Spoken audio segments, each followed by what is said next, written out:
Okay okay, digital marketing क्लबको Friday night लाइभमा तपाईँलाई स्वागत छ। र आज हाम्रो साथमा हुनुहुन्छ एकदमै हाम्रो विशेष गेस्ट हुनुहुन्छ वसन्त के ढकाल, र तपाईँहरूले उहाँहरूलाई देखिरहनु भएको फेसबुकको आफ्नो न्युज फिडमा देखिरहनु भएको अनुहार हो।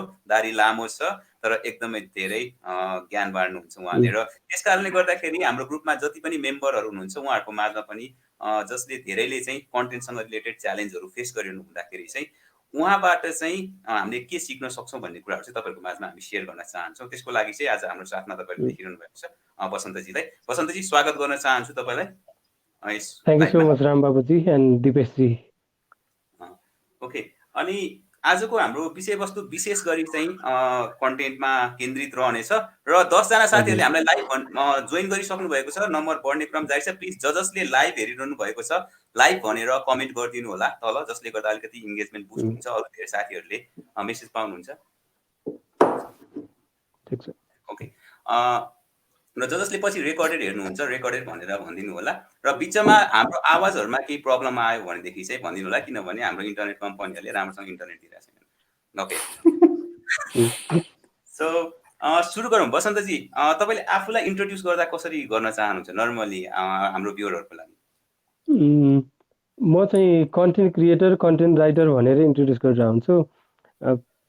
अनि डिजिटल स्टोरी टेलर। म कन्टेन्टहरू चाहिँ एज अ स्टोरी टाइपको गरेर लेख्छु, त्यो कारणले म स्टोरी टेलर भन्छु। मोर देन पहिले चाहिँ म जर्नलिजम गर्थेँ, त्यही भएर फर्मर जर्नलिस्ट पनि भन्नु मिल्यो। जर्नलिजममा कता काम स्पेसिफिक केही? ओके, अहिले नै भनौँ कि पछि हाउ आई स्टार्टेडमा थपौँ? ए ओके, त्यसमा पनि हामी आउँछौँ है। हजुर, ठिकै छ।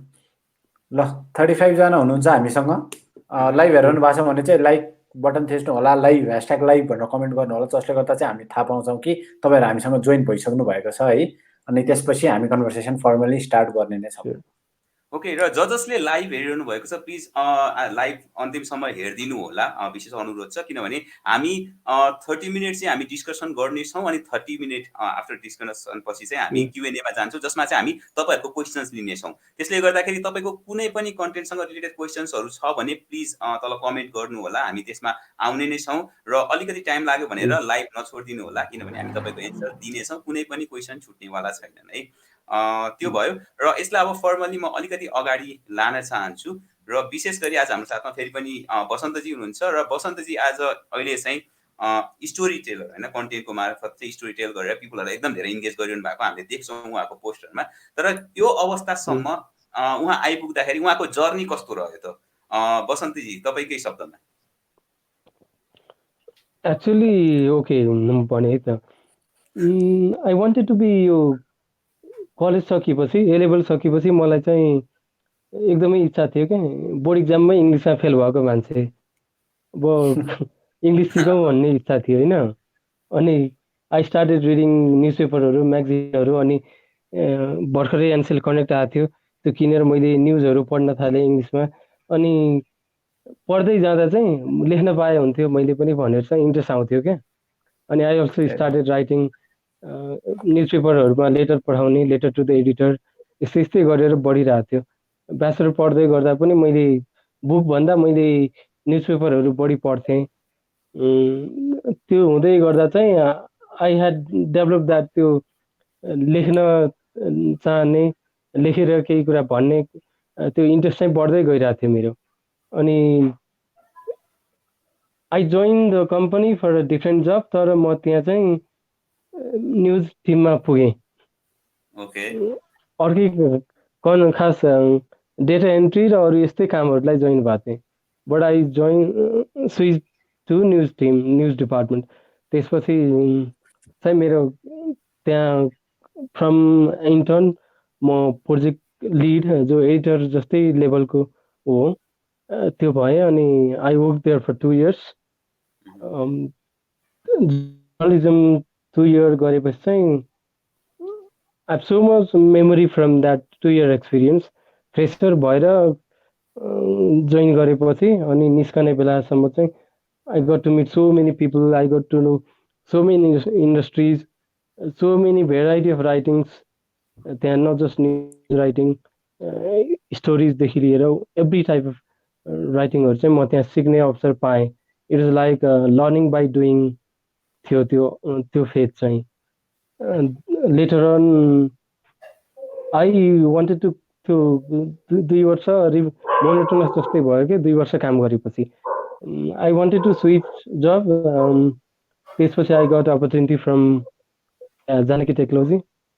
I joined Khalti. त्यो बेलामा चाहिँ खल्ती खासै मार्केटमा डिजिटल स्पेसमा भिजिबल थिएन, दो it was actually renowned wallet भइसकेको थियो, तर कन्टेन्टको हिसाबमा चाहिँ खल्ती त्यति मिडियामा वेब स्पेसमा आइसकेको थिएन। Then I join the team. अनि writing the first creating the ब्लगदेखि लिएर writing first blog content to handling social मिडियाहरू पनि I work that on Khalti. अनि 2 वर्ष खल्तीमा काम गरेपछि म अहिले चाहिँ आइएम पर्सुइङ फ्रिल्यान्स करियर भन्दा हुन्छ अहिले चाहिँ। मेरो जर्नी यस्तै छ। Thank you. अनि तपाईँले स्टार्ट गर्नु भएको चाहिँ एक्ज्याक्टली कति इयर्स भयो तपाईँको करियर स्टार्ट भएको? 16 early 16 4 year and few month भएछ। ए ओके। अनि कुन पिरियड कति वर्ष चाहिँ त्यो न्युजमा काम गर्नुभयो? कति वर्ष त्यो एज अ नियरली 21 मन्थ जस्तो चाहिँ म ओके आई जोइन्ड इन मार्चमा चाहिँ म आई जोइन्ड कम्पनीको नाम पनि भन्नुपर्दा गोलगोल खबर 2016 मार्च। अनि त्यसपछि नियरली 21 मन्थ काम गरेपछि चाहिँ I join the sparrow team Janaki on 2017 को नोभेम्बर एन्डमा जोइन गरेँ। अनि अहिले चाहिँ 2020 हो कि 20 को मिड 20 जस्तो केही महिना अगाडिदेखि चाहिँ म फ्रिल्यान्स छु। हजुर त्यही 2 इयर्स भन्दा हुन्छ एभरेजमा चाहिँ। 2 वर्ष जर्नलिजम गरेँ, 2 वर्ष एज अ प्राइभेट कम्पनीमा राखेँ है मैले। हजुर हुन्छ। जस्तो धेरै मान्छेहरू चाहिँ कहीँ फ्रिल्यान्स र यो एउटा कुनै कम्पनीमा एसोसिएट हुने कुरामा चाहिँ अलिकति कन्फ्युज भइरहेको हुन्छन्। वेदर फ्रिल्यान्सर भएर काम गरौँ अथवा कुनै कम्पनी एउटा गरेर इम्प्लोइ भएर काम गरौँ भन्ने हुन्छ। अनि यो दुविधालाई चाहिँ अलिकति क्लियर होस् भनेर तपाईँको आफ्नो पर्सनल एक्सपिरियन्स चाहिँ के छ एज अ कुनै कम्पनीमा एसोसिएट भएर टिमसँग काम गर्नु र एज अ फ्रिल्यान्सर काम गर्दाखेरि चाहिँ? मैले एसोसिएट हुँदा त अब कम्पनीको प्लान पोलिसी हुन्छ नि त, ग्रोथ स्ट्राटेजी अनुसार काम गर्नुपर्ने हुन्छ होइन। एज अ फ्रिल्यान्स भनेको त प्रोजेक्ट आउँछ अथवा कामको रिक्वेस्ट आउँछ, त्यही अनुसार चाहिँ टाइमली गर्ने हुन्छ होइन। त्यो चाहिँ म फ्रिल्यान्स पनि म इन्टरनेसनल फ्रिल्यान्स प्लेटफर्म होइन कि नेपाली टेक कम्पनीहरूकै रिक्वेस्टहरू आउँछ अनि म त्यही अनुसार चाहिँ गर्छु।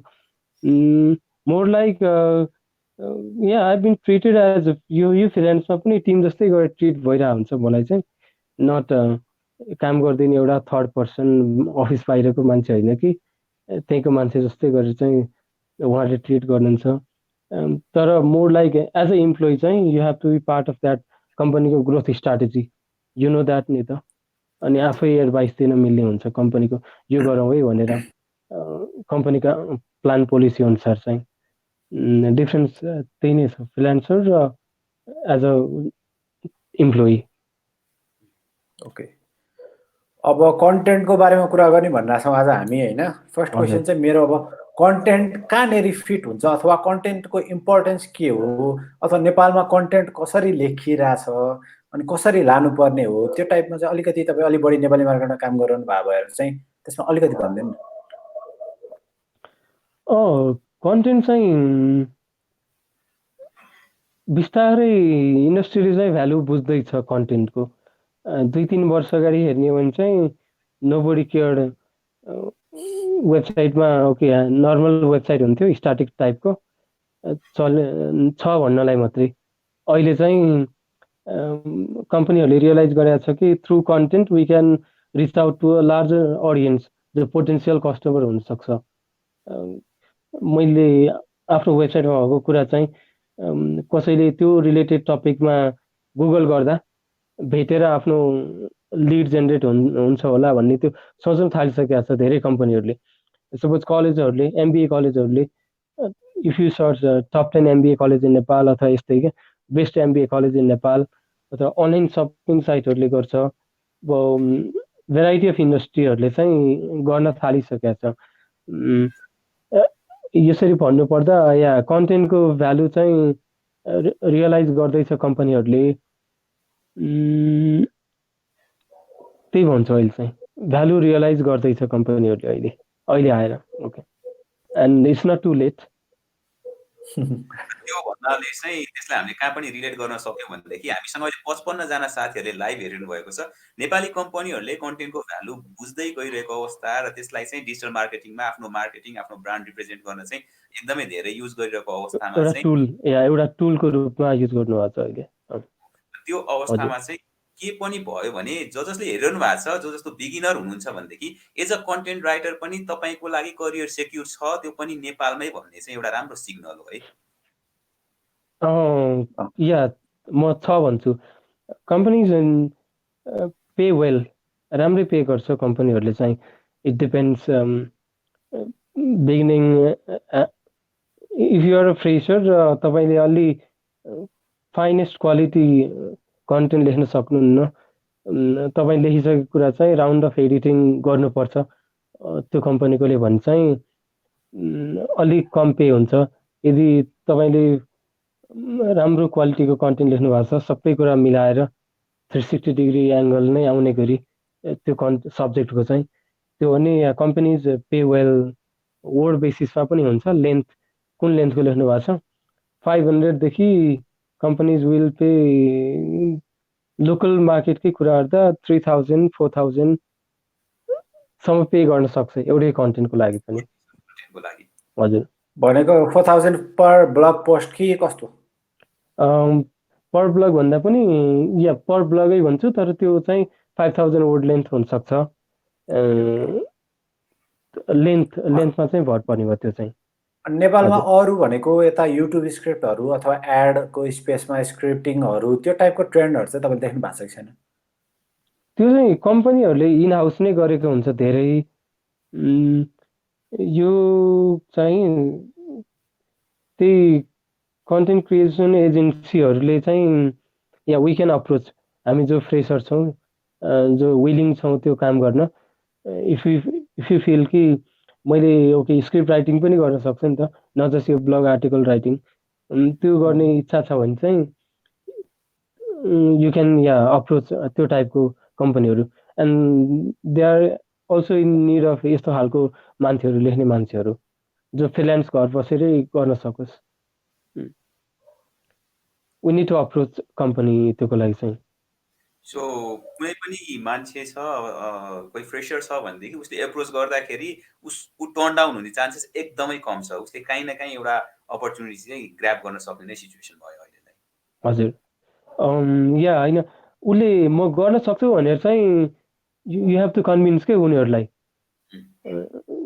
कि तपाईँले कलेज पढ्दै गर्दा लेखेको okay even if you join as a यदि हामी सिनियरहरू जो सिनियर पोजिसनका इन्जिनियर कोही जोइन गर्न लागेको छ भने पनि उसले कलेजमा गरेको प्रोजेक्टहरू या इन्टर्न हुँदा गरेको प्रोजेक्टहरू त हेर्छ नि त बोसले नयाँ कम्पनीमा यस्तै यहाँ पनि तपाईँले पहिला के गरिसक्नु भएको छ त एज अ प्यासन या इन्ट्रेस्ट यसरी कुनै कम्पनीलाई एसिस्ट गर्नुभएको छ होला अलरेडी साथीहरूको काममा एसिस्ट गर्नुभएको छ होला कम्पनीहरूले चाहिँ त्यो हेर्छ अनि on that basis they will assign task to you local कम्पनीहरूले चाहिँ त्यही एज अ फ्रेसर चाहिँ तपाईँले गरेको अलरेडी गरिसक्नु भएको कामहरूको बेसिसमा हेर्छ हजुर ओके तपाईँले सुरुमा स्टार्टिङमा स्टोरी टेलर भन्नुभयो होइन तपाईँले कुन पोइन्टमा चाहिँ गएर चाहिँ स्टोरी इम्पोर्टेन्ट रहेछ कन्टेन्टमा अथवा त्यो स्टोरी कसरी इनहेरिट गर्ने भने कतैबाट इन्सपिरेसन लिनुभयो कि कतैबाट थाहा पाउनु कहाँबाट त्यो स्पार्क भयो यो मैले यो चाहिँ सिकेको मैले जर्नलिजम गर्दा ट्याक्कै स्टार्टअपहरू भर्खरै सुन्न थालिएको थियो क्या एन्टरप्रिन्योरसिप स्टार्टअप भन्ने कुरा अहिलेभन्दा 4 वर्ष अहिले त यहाँ मसरुमिङ छ जताततै स्टार्टअप ट्रेन्डहरू यति धेरै भयो कि मलाई पनि त्यो I don't feel like going to events अब त्यो स्पिचहरू सुन्न मलाई पनि मन लाग्दैन तर अहिले भन्दा 4 वर्ष अगाडि चाहिँ द सिनारियो वाज मार्केटमा भर्खर इमर्जिङ सब्जेक्ट थियो क्या। अनि खासै स्टार्टअपहरू चाहिँ इमर्ज हुँदै थिए तर उनीहरूको बारेमा खासै लेखिएको थिएन। अनि आई फेल कि होइन लेख्न पर्छ भनेर चाहिँ ब्रान्ड स्टोरी टाइपको चाहिँ मैले एउटा सिरिज चाहिँ सुरु गरेँ, जो विकली सिरिज हुन्थ्यो स्टार्टअप स्टोरिज भनेर चाहिँ। अनि या द्याट वाज मान्छेहरू धेरैले मन पराइदिनु भयो। अनि त्यहीबाट चाहिँ आई रिफाइन माई स्किल बढाउँदै गएँ। मैले खास जर्नलिजम गर्दै थिएँ तर म आफ्नो सिप पनि म बढाउँदै गएँ त्यहाँबाट, जुन कुरा चाहिँ म खल्तीमा काम गर्दा अझ बेटर गर्न सकेँ। अनि त्यहाँको स्किल मैले यहाँ आएपछि अझ या मार्केटलाई हुने गरेर अझ लेख्न सकेँ। हजुर त्यही भन्छु मैले। अब हामी कतातिर लाग्यौँ? हामीसँग धेरै 70 जना साथीहरूले हामीलाई लाइभ हेरिरहनु भएको छ। फेरि पनि म अडियन्सलाई एड्रेस गर्न चाहन्छु होइन। तपाईँको प्रश्नहरू छ भने जति सक्दो धेरै प्रश्नहरू राख्नुहोस्। हामी भर्खर 16 मिनट टाइम स्पेन्ड गरेको छौँ। हामी 15 मिनट्सपछि आधी घन्टा चाहिँ तपाईँहरूको प्रश्नको उत्तरहरू दिनेछौँ। त्यसले गर्दाखेरि कन्टेन्ट क्रिएसन सम्बन्धी जे जति प्रश्नहरू छ प्लिज ड्रप गर्नु होला होइन। र जसले लाइभ हेरिरहनु भएको छ लाइभ भनेर कमेन्ट गरिदिनु होला। र विशेष गरी हाम्रो एक्सपेक्टेसन भनेको चाहिँ सकेसम्म धेरै तपाईँहरूको प्रश्नलाई उत्तर दिन सकौँ। त्यसकै लागि नै आज हामीले बसन्तजीलाई निम्ति आएको छौँ, जसले गर्दाखेरि चाहिँ नेपाली मार्केटमा कन्टेन्ट राइटिङको कतिको अपर्च्युनिटीहरू छ त्यो पनि हामी तपाईँहरूसँग सेयर गर्न चाहन्छौँ। हजुर। अनि त्यसबाहेक अब तपाईँ कन्टेन्ट लेख्दै जाँदाखेरि केही च्यालेन्जेसहरू अथवा भर स्टार्ट गरिरहनु भएको थियो भन्नुभयो होइन। अब त्यो बेलामा चाहिँ कस्तो थियो टाइम, अब कसरी कोप अप गर्नुभयो, कसरी एडजस्ट गर्नुभयो? या च्यालेन्ज चाहिँ if you are writing for a totally new subject जसको बारेमा चाहिँ रिफरेन्स खोज्ने, अहिले चाहिँ गुगलमा छापछाप्ती पाइन्छ इन्फर्मेसन। पहिले चाहिँ रिफरेन्स खासै पाइन्थेन क्या, गुगल रित्तो थियो अहिलेभन्दा 4 वर्ष अगाडि सायद नेपालको वेब स्पेस चाहिँ गाह्रो चाहिँ थियो। तर त्यो गुगलमा नपाए पनि मान्छेहरूबाट चाहिँ पाइन सकिन्थ्यो। यु कल रिसोर्स पर्सन अथवा कोही कम्पनीका मान्छेहरूसँग सोधेर बुझ्न चाहिँ त्यो सब्जेक्टको नलेज चाहिँ लिन मिल्थ्यो। सपोज म खल्ती गएपछि पनि खासै डिजिटल पेमेन्टको बारेमा खासै लेखेको थिएन क्या। हाउ टु पे युको service, how to make international payment from Nepal भन्ने अहिले पनि खासै लेखेको छैन, किनकि लिगल यो सर्भिस आइसकेका छैन। स्टिल धेरै कुराहरू चाहिँ how to pay holding bill अथवा यस्तो कुराहरू चाहिँ यी त्यति धेरै पपुलर वेमा लेखेका थिएन। How to pay Tootle, how to pay Foodmandu, how to एउटा यो ट्युटोरियल टाइपको कन्टेन्ट पनि यो लेखेको थिएन। अनि अरू चाहिँ इन्डस्ट्री रिलेटेड ब्याङ्क एकाउन्ट कसरी खोल्ने, यो यति सिम्पल हेर्दा चाहिँ सिम्पल देख्छ होइन, how to open bank account, यो आर्टिकल नै थिएन। मैले फर्स्ट आर्टिकल लेखेको चाहिँ मैले हो नेपालमा। ओके, यस्तो धेरै मोबाइल ब्याङ्किङ भनेको के हो अनि नेपालमा कतिजनाले युज गर्छ, यो कन्टेन्ट नै थिएन क्या। अब यहाँ उयो एनआरबीको डेटा लियो, आफै क्रिएट गर्यो कन्टेन्ट, हो यसरी चाहिँ लेखियो होइन। च्यालेन्ज पनि थियो, रमाइलो पनि भयो, किनकि फर्स्ट टाइम आफूले लेख्दैछु। मैले लेखेको कुरा अहिले गुगलको कसैले सर्च गर्यो भने टपमा आउँछ, त्यो रमाइलो लाग्छ नि रिजल्ट हेर्दा त। रमाइलो पनि छ, च्यालेन्ज पनि थियो क्रिएट गर्ने बेला चाहिँ होइन। अहिले पनि जस्तो कि मैले अस्ति रिसेन्टली नै यो लकडाउन पछि चाहिँ रिसर्च सर्च गरेको थिएँ गुगलमा, how to create online bank account भन्दाखेरि एकदमै थोरै मात्र रिजल्ट देखाएको थिएँ कि। भनेपछि अझै पनि त्यति धेरै एडाप्ट चाहिँ भइसकेको छैन जुन तपाईँले गर्नुभयो। सायद अब तपाईँले लेख्नु भएको आर्टिकल पनि टपतिर थियो होला, मैले त्यो चाहिँ याद गरिनँ, अथरलाई चाहिँ मैले राम्रोसँग याद गरिनँ होइन। तर अझै पनि त्यो चिजहरू चाहिँ मैले अलिकति काहीँ न काहीँ चाहिँ ल्याकिङ चाहिँ देखिरहेको हुन्छु। तपाईँले how to open online bank account भनेको भए चाहिँ अनलाइन, त्यो बेला अनलाइन थिएन, अहिले खल्तीले अपडेट गर्नुपर्छ। त्यो बेला चाहिँ अनलाइनबाट खोल्न मिल्थेन कि, ब्याङ्क ब्रान्चमै गएर त्यो फर्म मागेर केवाइसीहरू सबै मागेर भरेर त्यो फोटो टाँसेर बुझाउनु पर्थ्यो। अहिले केही ब्याङ्कहरूले बल्ल अहिले सुरु गरे अनलाइनबाट नि ब्याङ्क एकाउन्ट खोल्ने, त्यो आर्टिकल अपडेट गर्नुपर्छ, नत्र हराएर जान्छ। यसमा चाहिँ एउटा मैले टेक अवे भर्खरै भेटेँ है। तपाईँहरू हजुर डिफ्रेन्ट फिल्डमा जो लाइभ हेरिरहनु भएको छ डिफ्रेन्ट फिल्डमा हुनुहुन्छ होला, तपाईँहरूलाई आफ्नो फिल्डको सानो कुराहरू पनि बिस्तारै कन्टेन्ट ल सुरुमा नै क्लाइन्ट नआए पनि प्र्याक्टिस गर्नु छ भने पनि अथवा पोर्टफोलियो नै देखाउनु छ, भोलि अप्रोच गर्न जानु छ भने आफ्नो फिल्डको तपाईँ डिफ्रेन्ट फिल्ड पढिरहनु भएको होला के होला, केही न केही नलेज त हुन्छ नि तपाईँहरूसँग। भनेको बसन्तजीले भन्नुभयो जस्तो उहाँले चाहिँ अब ब्याङ्क अकाउन्ट कसरी खोल्नेबाट स्टार्ट गर्नुभएको जस्तै तपाईँले पनि आफ्नो फिल्डको सिम्पल कुराहरूबाट कन्टेन्ट राइटिङ स्टार्ट गर्न सक्नुहुन्छ। मैले देख्दाखेरि चाहिँ नर्मल्ली चाहिँ हामीले ओभर कम्प्लिकेट गर्छौँ क्या चिजहरू। अनि मलाई चाहिँ सबै चिज आउनुपर्छ, मैले एकदमै ठुलै चिज लेख्नुपर्छ, भ्यालुएबलै चिज लेख्नुपर्छ, अनि म एकदम एक्सपर्ट हुनुपर्छ भन्ने कुरा चाहिँ होइन। तपाईँ कन्टेन्ट राइटिङ स्टार्ट गर्न चाहनुहुन्छ भने चाहिँ तपाईँको आफ्नो फिल्डमा चाहिँ तपाईँलाई के थाहा छ त त्यो चिज चाहिँ डकुमेन्ट गर्न थाल्नुभयो भने चाहिँ तपाईँको कन्टेन्ट राइटिङको करियरको चाहिँ राम्रो स्टार्ट हुन्छ भनेर एक्जाम्पल हामीले अहिले भर्खरै यहीँ स्टोरी सुनिसक्यौँ होइन। त्यसरी नै स्टार्ट गर्नुभयो पनि हुन्छ है। ओके, च्यालेन्जेस र अनि ओके, अब अहिले तपाईँको जर्नी चाहिँ कन्टेन्ट राइटिङमा कन्टिन्यू हुँदै गइरहेछ होइन? हजुर अन भयो, च्यालेन्ज भयो, अरू केही स्पेसिफिक कुरा छ जसले गर्दा चाहिँ एज अ कन्टेन्टमा अथवा स्टोरी टेलिङमा चाहिँ तपाईँ आफूलाई कन्टिन्यू गर्दै लिएर जानुभएको केही कारण छ त्यस्तो? यस्तो अपग्रेडेसन चाहिँ भइरहनुपर्छ, आफूले आफैलाई इम्प्रुभ चाहिँ गरेन भने यु विल बी अब्सोलेट, अरूले टेक ओभर गर्छ, तपाईँ जहाँको त्यहीँ हुनुहुन्छ।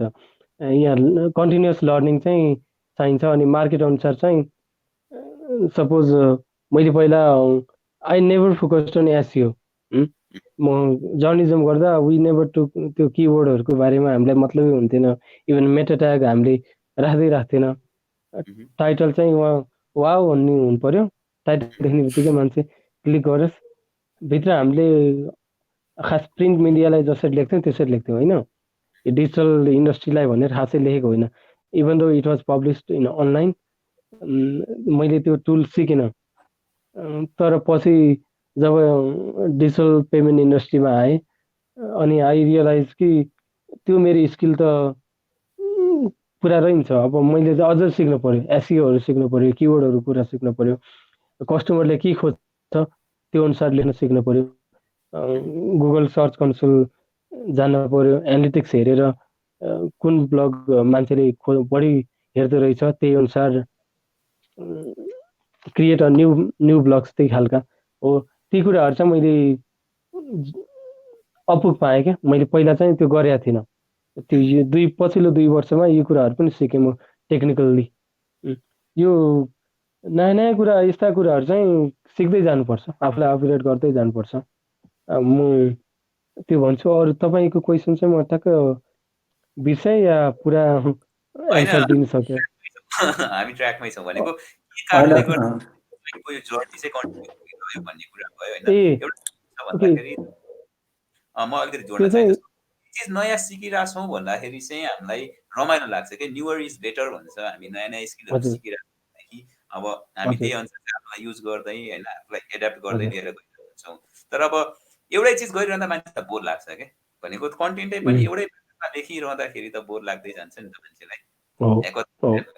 इभन हामी नेपाली भयो, हामीलाई मासु भात मनपर्छ, तर हामी हरेक दिन मासु भात त खान सक्दैनौँ नि, एउटा पोइन्टमा गइसक्यो। एगेन चेन्ज गर्नु पर्यो, फ्लेभर चेन्ज गर्दै लिएर जानु पर्यो। त्यसले गर्दाखेरि चाहिँ एउटा कन्टेन्ट राइटिङको जर्नी चाहिँ अगाडि बढाउन सजिलो हुन्छ भन्ने चाहिँ मैले चाहिँ तपाईँबाट त्यो बुझेँ। हजुर त्यही नै हो। र मोनोटोनस हुन्छ यदि तपाईँले एउटै टाइपको गर्न थाल्यो भने कति गर्नु आफूलाई नै ग्रोथ देख्नुहुन्न क्या। या एकदमै आफूले कन्स्टेन्टली इम्प्रोभाइजेसन र अपग्रेड गर्दै आफूलाई काम भन्दा पनि या प्यासनको रूपमा लाग्न सक्यो भने अझ इन्ट्रेस्टिङ सब्जेक्टहरू थाहा पाउने।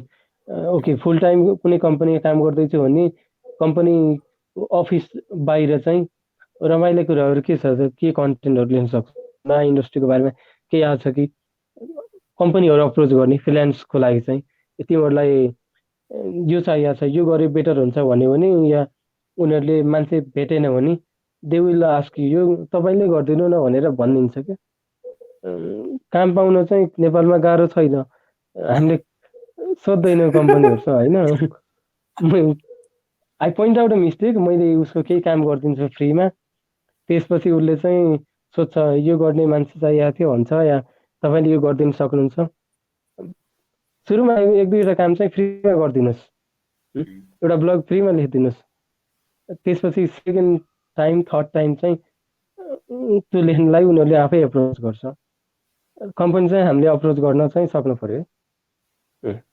प्रोएक्टिभ हुनु पर्यो मेनली। प्रोएक्टिभ एकदमै फ्रीमा गरिदिन सक्ने, एकचोटि चाहिँ फ्रीमा गरिदिन सक्ने हुनु पर्यो। फ्रेन्डसिप बढाउने हो कि यो जे भए पनि, तपाईँ पिआर बढाउने भन्नुहोस् या जे बढाउने भन्नुहोस्, साथी बनायो, चिनजान बनायो, त्यसपछि काम सजिलै आउँछ, त्यही हो। ओके, ठिक छ। यो पोइन्टलाई एकदम धेरै म सबै जसले लाइभ हेरिरहनु भएको छ प्लिज है त्यसलाई धेरै ध्यान दिनु होला। तपाईँ आफ्नो लिङ्क चाहिँ बनाउनु पर्यो, तपाईँ आफू प्रोएक्टिभ भएर चाहिँ जानु पर्यो, जसले गर्दाखेरि तपाईँको लागि अपर्च्युनिटी चाहिँ एकदमै धेरै छ। अनि प्रोफाइल एसइओमा भएको छ, एसइओ स्पेसमा उहाँहरूलाई पनि थाहा होला। ऱ्यान्ड फिस्किनको एउटा कोट छ, don't build links build relationships भन्छ होइन। सो जति राम्रो नेटवर्क तपाईँले बनाउनु भयो तपाईँको नेटवर्क चाहिँ त्यही अनुसार बढ्दै जान्छ। अनि ओके, सो हामी प्रेजेन्ट कन्टेक्स्टको बारेमा हामीले सुरुमै कुरा गरिहाल्यौँ होइन। अहिले नर्मली धेरै नेपाली कम्पनीहरूले चाहिँ कन्टेन्ट राइटरहरू खोजिरहेछन्, कन्टेन्ट मार्केटिङहरू गरिरहेको छन्, त्यसले गर्दा कन्टेन्टको भ्यालु बुझ्दै गइरहेछ, भ्यालुहरू एकदम धेरै बुझिरहेको छ। त्यसले गर्दा अपर्च्युनिटी एकदमै धेरै ग्रोइङ फेजमा छ, ग्रोइङ स्टेजमा छ, जसले गर्दाखेरि कसैले पनि होइन म चाहिँ कन्टेन्ट मार्केटरको करियर पर्स्यु गर्न चाहन्छु भन्न चाहनुहुन्छ भने तपाईँहरूको लागि चाहिँ इन्डलेस अपर्च्युनिटी चाहिँ मार्केटमा बढिरहेको छ। र अब यो लकडाउनलाई हेर्नुहुन्छ भने पनि लकडाउन पछि धेरै नै अझ यो बढ्दै नै जानेछ, यो अपवर्ड ट्रेन्डमा छ है। त्यसलाई चाहिँ तपाईँले एकदम ध्यान। अनि यसमा मैले थप्न खोजेको कुरा चाहिँ ओके, सपोज होइन पहिले यो ट्रेडिसनल बिजनेसहरू चाहिँ अफलाइन मात्रै हुन्थ्यो। सपोज मलाई ग्यास चाहियो होइन, अब ग्यासहरू त अनलाइनमा सायद बेचेको छैन ग्यास कम्पनीले चाहिँ। तर म अस्ति चाहिँ भेटेँ कि नेपाल ग्यास भन्ने चाहिँ वेबसाइट गराएर छ, वेबसाइटबाट चाहिँ यु क्यान सी डिलरहरू कहाँ कहाँ छ, त्यो इन्फर्मेसनदेखि लिएर कन्ट्याक्ट नम्बर, ग्यास छ कि छैन त्यो डिलरको अहिले त्यो सोध्न मिल्ने त्यहाँ सर्भिस दिएको छ क्या। आफ्नो त्यहाँसम्म त पुगेको छ नि। ग्यास पसल भनेको त हामी पसलमै गएर किन्छौँ नि। अहिले चाहिँ वेबसाइटबाट पनि हेर्न मिल्ने छ ग्यास कसरी सेफली युज गर्ने, सेफ्टी प्रोसिडरहरू, यस्ता कुराहरू चाहिँ उसले आफ्नो वेबसाइटमा राखेको छ। नोटिसहरू, अपडेटहरू, ग्यास अहिले यस्तो अभाव छ कि छैन, ग्यासको प्राइस, एभ्रिथिङ उसले त्यहाँ राख्छ क्या। यो त्यो खालको ट्रेडिसनल बिजनेसहरू पनि अहिले बिस्तारै स्विच हुँदैछ। सायद भोलिका दिनमा उसले घरमै ग्यास डेलिभरी गर्छ कि अनलाइनबाटै अर्डर गरेर, नेपाल ग्यासले नै, न जस्ट थर्ड सर्भिस प्रोभाइडरले। यसरी या ट्रेडिसनल बिजनेस पनि डिजिटल फर्ममा चाहिँ एडप्ट हुँदै आइरहेछ भने कन्टेन्ट चाहिँ या कन्टेन्ट डेफिनेटली उनीहरूलाई चाहिन्छ। कन्टेन्ट क्रिएटरको भ्यालु चाहिँ अब त्यहाँ छ, अपर्च्युनिटी एकदमै। हजुर, अब तपाईँले कन्टेन्ट लेखिरहँदाखेरि अब पोजिटिभ साइड चाहिँ भनिदिनु भयो होइन। अब डार्क साइड्सहरू के छ तपाईँले अब फेस गर्ने डे टु डे प्रब्लम्सहरू होइन। अब नेपाली मार्केटमा स्पेसली अब पैसा उठ्दैन भन्छन्, के भन्छन्, धेरै किचकिच गर्छन् भन्छन्, अनरियलिस्टिक अब रिक्वायरमेन्ट्सको कुरा छँदैछ होइन। त्यो कुराहरू अलिकति प्र्याक्टिकल सिनारियो। मैले राम्रै कम्पनीहरूलाई काम गरेको छु, त्यही भएर क्लाउड कम्प्युटिङ होस् या यस्तै एआई रिलेटेड ठुल्ठुलै कम्पनीहरूलाई काम गरेको छु। त्यो कारणले त्यो मैले फेस गर्नु परेको छैन। तर यहाँ धेरैको कम्प्लेन चाहिँ आउँछ, रेट पनि अलि कम, अनि टाइममा नआउने, त्यस्तो प्रब्लम चाहिँ छ। अनि कन्टेन्ट लेखिसकेपछि भएन भनेर फेरि रिभिजन, अनलिमिटेड धेरैचोटि रिभिजन गरिरहनु पर्ने, एउटै कन्टेन्ट कम्प्लिट गर्न निकै टाइम लाग्ने, त्यो उनीहरू सेटिस्फाई नहुने क्या। जति राम्रो कन्टेन्ट लेखे पनि सेटिस्फाई नहुने हो, त्यो खालको कम्प्लेनहरू चाहिँ आउँछ। त्योमा चाहिँ तपाईँ पनि के हुन्छ, तपाईँ कन्टेन्ट पनि त्यही स्ट्रङ हुनु पऱ्यो क्या। सो डिमान्ड तपाईँले गर्न सक्नुहोस् कि मैले यतिको लेख्छु, यति चाहिँ मलाई चाहिन्छ, मेरो रेटै यति हो भन्ने चाहिँ आफैले त्यो डिमान्डिङ चाहिँ हुनुपर्छ है। नत्र तपाईँको पोलिसी, कम्पनी पोलिसी जस्तो छ त्यही अनुसार दिँदा हुन्छ भन्न चाहिँ त्यो एक्सेप्ट नगर्नुहोस्। आफैले अलि महँगो नै राम्रो लेख्ने, मेहनत गरेर लेख्ने, आफूलाई पनि सेटिस्फाई होस् न। त्यो पब्लिस भएपछि फर्स्ट र्याङ्क पाएपछि उसैको कम्पनीकै ब्रान्डिङ भएको छ होइन, ठिक छ। तर तपाईँले लेखे हो नि त्यो त तर त्यही अनुसार चाहिँ रिजल्ट अनुसार चाहिँ पैसा पनि माग्नुहोस् त्यही भन्छु म तर कम्पनी चाहिँ सेलेक्ट गर्नुपर्छ राम्रै कम्पनीहरूले चाहिँ टाइममै तिर्छ राम्रै तिर्छ म त्यही भन्छु यो केस चाहिँ अब फेरि अलिकति डिफ्रेन्टली हेरौँ है अब तपाईँको चाहिँ ठुलो नेटवर्क भयो हजुर तपाईँले चाहिँ इजी एक्सेस पाउनु भयो क्या अब जो भर्खर स्टार्ट गरेर हुन्छ नि अब उनीहरूले चाहिँ के हुन्छ भन्दाखेरि आफूले चिनेको अब दाइको भाइको अङ्कलको कसको बिजनेस अथवा रिफरल त्यही अनुसारबाट स्टार्ट गर्नुपर्ने हुन्छ होइन उनीहरूलाई अब तपाईँले केही टिप दिनु पर्यो बिगिनर्सलाई कम्प्लिट बिगिनर्सलाई भने चाहिँ उनीहरूलाई पनि ठ्याक्कै भनेको चाहिँ अब कतिपय कुरा हामीले भनेको अब हामीले नै काम गर्दा अब हामी चाहिँ एडभान्समा पैसा लिन्छौँ चाहिँ इन्टरनेसनल मार्केटमा काम गर्दाखेरि अब त्यो चिज अलिकति नेपाली मार्केटमा प्र्याक्टिकल नहोला होइन ठ्याक्कै बिगिनरहरूलाई चाहिँ के भयो भने चाहिँ ठ्याक्कै एडप्ट गर्न सजिलो होला प्राइसिङ उनीहरूले कसरी गरे भने सजिलो होला अथवा डिल कसरी गर्ने एक दुईवटा टिप्स भए चाहिँ ठ्याक्कै भनिदिनु सुरुमा मलाई चाहिँ धेरै रिक्वेस्ट ओके म लिङ्कडिनबाट आउँथ्यो क्या लिङ्कडिनमा if you write content writer या friends content writer storyteller यस्तो केही राख्नुभयो भने चाहिँ you get so many traffic के आफ्नो मेसेजमा टन्नै रिक्वेस्टहरू आउँछ नेपाली कम्पनीहरूबाटै ओके त्यो खालको यहाँ फ्रेसरहरूलाई चाहिँ मैले पनि आज फ्रेसर कम स्यालेरीमै काम गरेको जो महिना भाडा तिरेर यताउता मात्रै पुग्थ्यो त्यसरी सुरु गर्न पछि मात्रै अलि डिमान्डिङ अलि महँगोमा काम गर्न थालेको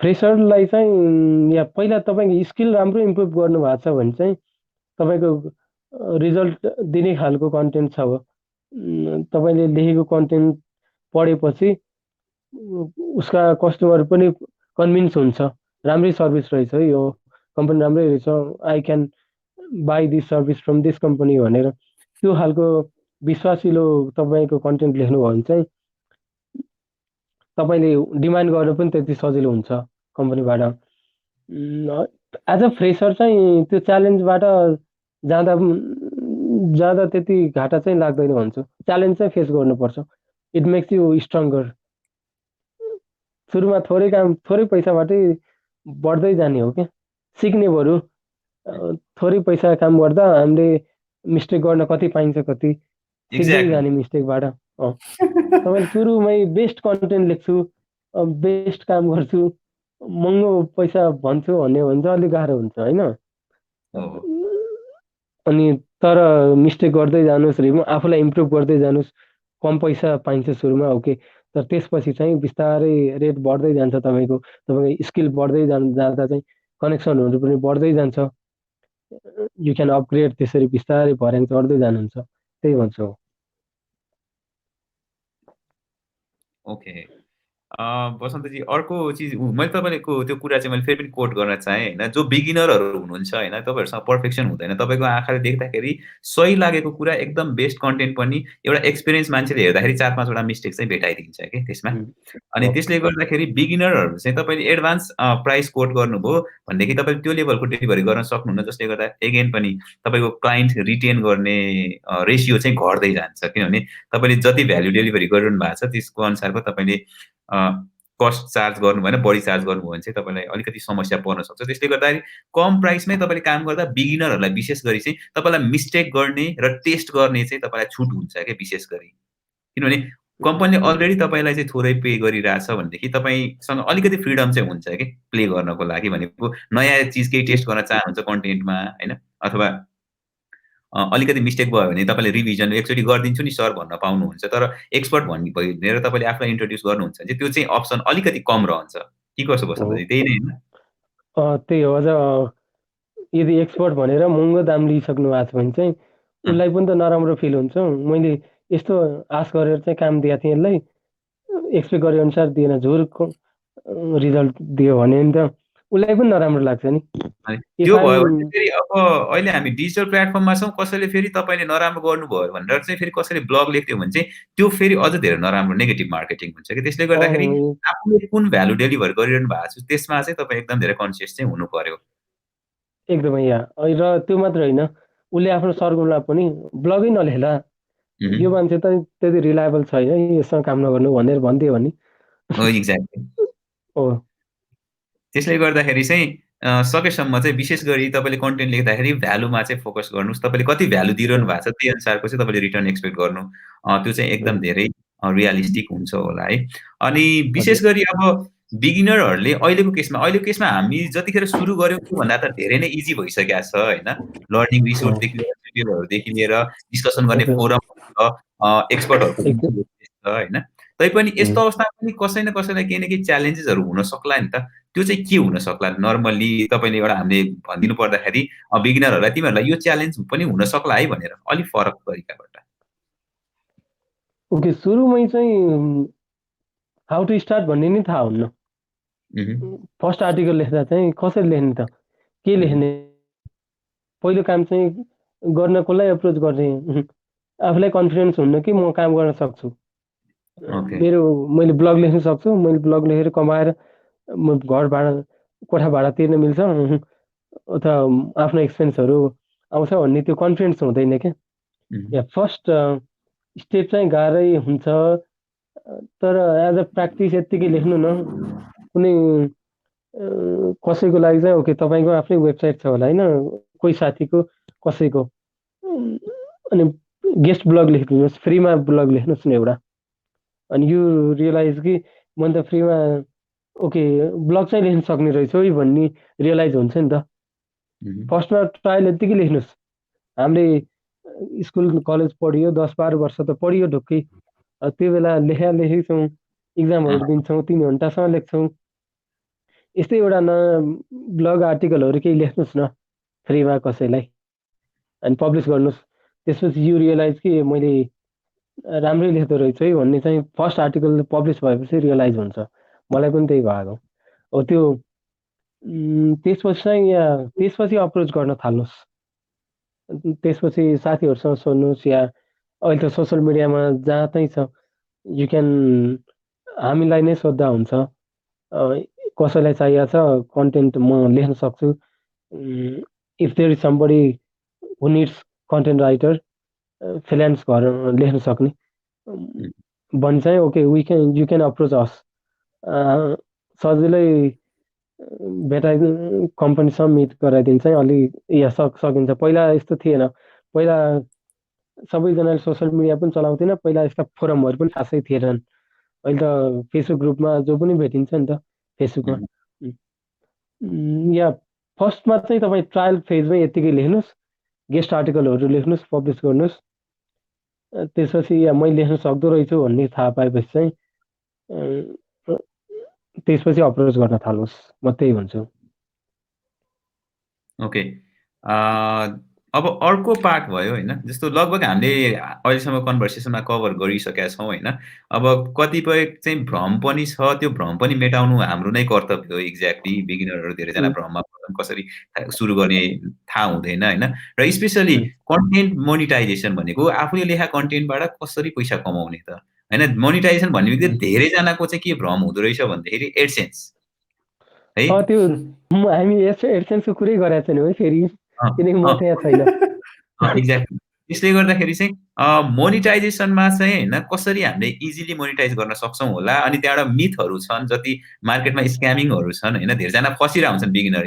भनेको धेरै महिना धेरै समय चाहिँ उनीहरूले रङ प्लेटफर्ममा चाहिँ स्पेन्ड गरेर चाहिँ टाइमहरू वेस्ट गरिरहेको हुन्छन् होइन। र मोनिटाइजेसन चाहिँ कसरी गर्न सकिएला त beginner, as a beginner? Okay, as a beginner चाहिँ त्यही पर आर्टिकल बेसिसमा ओके त्यो लेख्नु चाहिँ छुट्टै भयो होइन। पर आर्टिकल तपाईँले लेख्नुहोस्, अनि त्यो अनुसार कम्पनीले पे गर्छ। मेबी टेक ब्लगहरू होस् या धेरै छ नि लेख्ने ठाउँहरू त, उनीहरूले पर आर्टिकल बेसिसमै 500 पे गर्छ होइन। वर्ड हेरेर र तपाईँको कन्टेन्टको क्वालिटी हेरेर चाहिँ पे गर्छ। 500 चाहिँ सायद मिनिमम तिर्छ सबैले अचेल। एउटा आर्टिकल तपाईँले एक दिनमै पब्लिस गर्न सक्नुहुन्छ। दिनको 500 भनेको फ्रेसरलाई महिनाको 10-12 हजार आउँछ, यदि तपाईँले त्यही मेहनत इनर्जी लगाएर चाहिँ लेख्नुभयो भने। यो मोनिटाइजेसन, यो पनि त मोनिटाइजेसन हो एज अ फ्रेसर। लङ टर्ममा यदि अलि आफ्नो स्किल बढ्दै गयो अनुसार, क्यापेसिटी बढ्दै गयो अनुसार चाहिँ लङ टर्म हेर्नु हो भने चाहिँ एउटा निस समातेर, suppose if you have a passion for blockchain होइन, क्रिप्टो त नेपालमा अलि ब्यान छ, बोल्न पनि खासै हुँदैन होला, तैपनि ब्लकचेन चाहिँ ओके, इफ यु हेभ त्यो प्यासन फर ब्लकचेन, तपाईँले ब्लकचेन रिलेटेड एउटा ब्लग सुरु गर्नु न, अनि त्यही अनुसार चाहिँ महँगो रेट भएको एडसेन्स आउन सक्छ 2 वर्षसम्म, तर त्यो चाहिँ तपाईँले मेहनत गरेर कन्टिन्युसली लेखिरहनु चाहिँ सक्नु पर्यो, नयाँ इमर्जिङ टपिकहरूमा ब्लकचेन रिलेटेड, अथवा यो अहिले हेल्थ पनि अहिले ओके इमर्जिङ इस्यु नै हो, हेल्थमा त अलि मिल्दैन होला सायद, ओन्ली डक्टर्स क्यान पब्लिस यो खालको आर्टिकलहरू चाहिँ, यस्तै एजुकेसन या कुनै इन्डस्ट्री समातेर चाहिँ तपाईँ लेख्नु भने चाहिँ इट विल बी सजिलो हुन्छ मोनिटाइज गर्न, इन्कम चाहिँ सजिलै, र तपाईँलाई पनि इन्ट्रेस्ट भएको सब्जेक्ट समात्नु हो भने चाहिँ कन्टेन्ट क्रिएट गर्न चाहिँ दिमागलाई बल लाउनु पर्दैन, सजिलै आउँछ क्या, नत्र जति ट्राई गरे पनि चाहे अनुसार चाहिँ आर्टिकल आउँदैन क्या, आफ्नै लेख्न सकिन्न, अलि रमाइलो त सब्जेक्ट आफूलाई इच्छा लागेको निस्मा चाहिँ लेख्नु हो भने चाहिँ सजिलै सकिन्छ, त्यही भन्छ। दिपेश के भयो, हाम्रो लगभग आजको डिस्कसनको हामीले टपिकहरू कभर गर्यौँ र 40 मिनट कटिसकेको रहेछ। अब क्वेसन एन्सर Q&A, ओके। अब चाहिँ हामी Q&A सेक्सनमा जाँदैछौँ र जस 65 जना साथीहरूले हामीलाई लाइभ हेरिरहनु भएको छ, तपाईँहरूको प्रश्नहरू आउने क्रम जारी छ। अब चाहिँ हामी तपाईँहरूको प्रश्नतर्फ लाग्छौँ र तपाईँको अरू प्रश्नहरू छ भने प्लिज कमेन्ट गरिदिनु होला, हामी त्यहाँसम्म पनि आउनेछौँ र हामी सुरुबाट नै लिएर जाउँ। दिपेश त्यसमा चाहिँ एसिस्ट गर्दा बेटर होला, किनभने मेरोमा अलिकति नदेखिएला। ल, आयुषजीले भन्नुभएको छ है, कन्टेन्ट राइटिङलाई कसरी इम्प्रुभ गर्दै सिक्दै जान सकिन्छ एज अ बिगिनर भन्नुभएको छ। हामीले अघि पनि भनिसक्यौँ है, थोरै यसमा चाहिँ एज अ सायद तपाईँले हुन त +2मा इङ्ग्लिसमा लेख्नु भएको थियो होला नि त, कतिपय स्टोरीका समरीहरू, नयाँ स्टोरीहरू, आर्टिकलहरू हो, त्यस्तै टाइपको चाहिँ कुनै त्यो चाहिँ टेक्स्ट बुकको भयो, टेक्स्ट बुकको चाहिँ खासै इन्डस्ट्रीमा पढिन्न क्या, इन्डस्ट्रीमा चाहिँ सर्भिस रिलेटेड मान्छेलाई रियल लाइफमा युज हुने कुराहरू पढिन्छ, त्यो पनि रियल लाइफकै कुरा हो, तर पनि त्यो थ्योरी हुन्छ, यहाँ चाहिँ प्र्याक्टिकल टाइपको हुन्छ हामीले लेख्ने कुराहरू चाहिँ। त्यसै त्यहाँ लेख्ने स्टाइलकै एउटा आर्टिकल लेख्नुहोस्, गेस्ट पोस्ट गर्नुहोस्, कुनै नयाँ ब्लगमै होस् या साथीको ब्लगमा होस्, कुनै पोर्टलहरूमा पठाउनुहोस्, अनलाइन पोर्टलमा। एज अ फ्रेसर चाहिँ यसरी सुरु गरेर आफ्नो पोर्टफोलियो चाहिँ यसरी सुरु गर्न सकिन्छ भन्छु म चाहिँ एज अ फ्रेसर। त्यसबाहेक चाहिँ यही ग्रुप छ होइन, अरू ग्रुपहरू छन्, ग्रुपहरूमा चाहिँ तपाईँले केही भ्यालुएबल लेखेर हाल्नुभयो भने चाहिँ दुईवटा चिज फाइदा हुन्छ।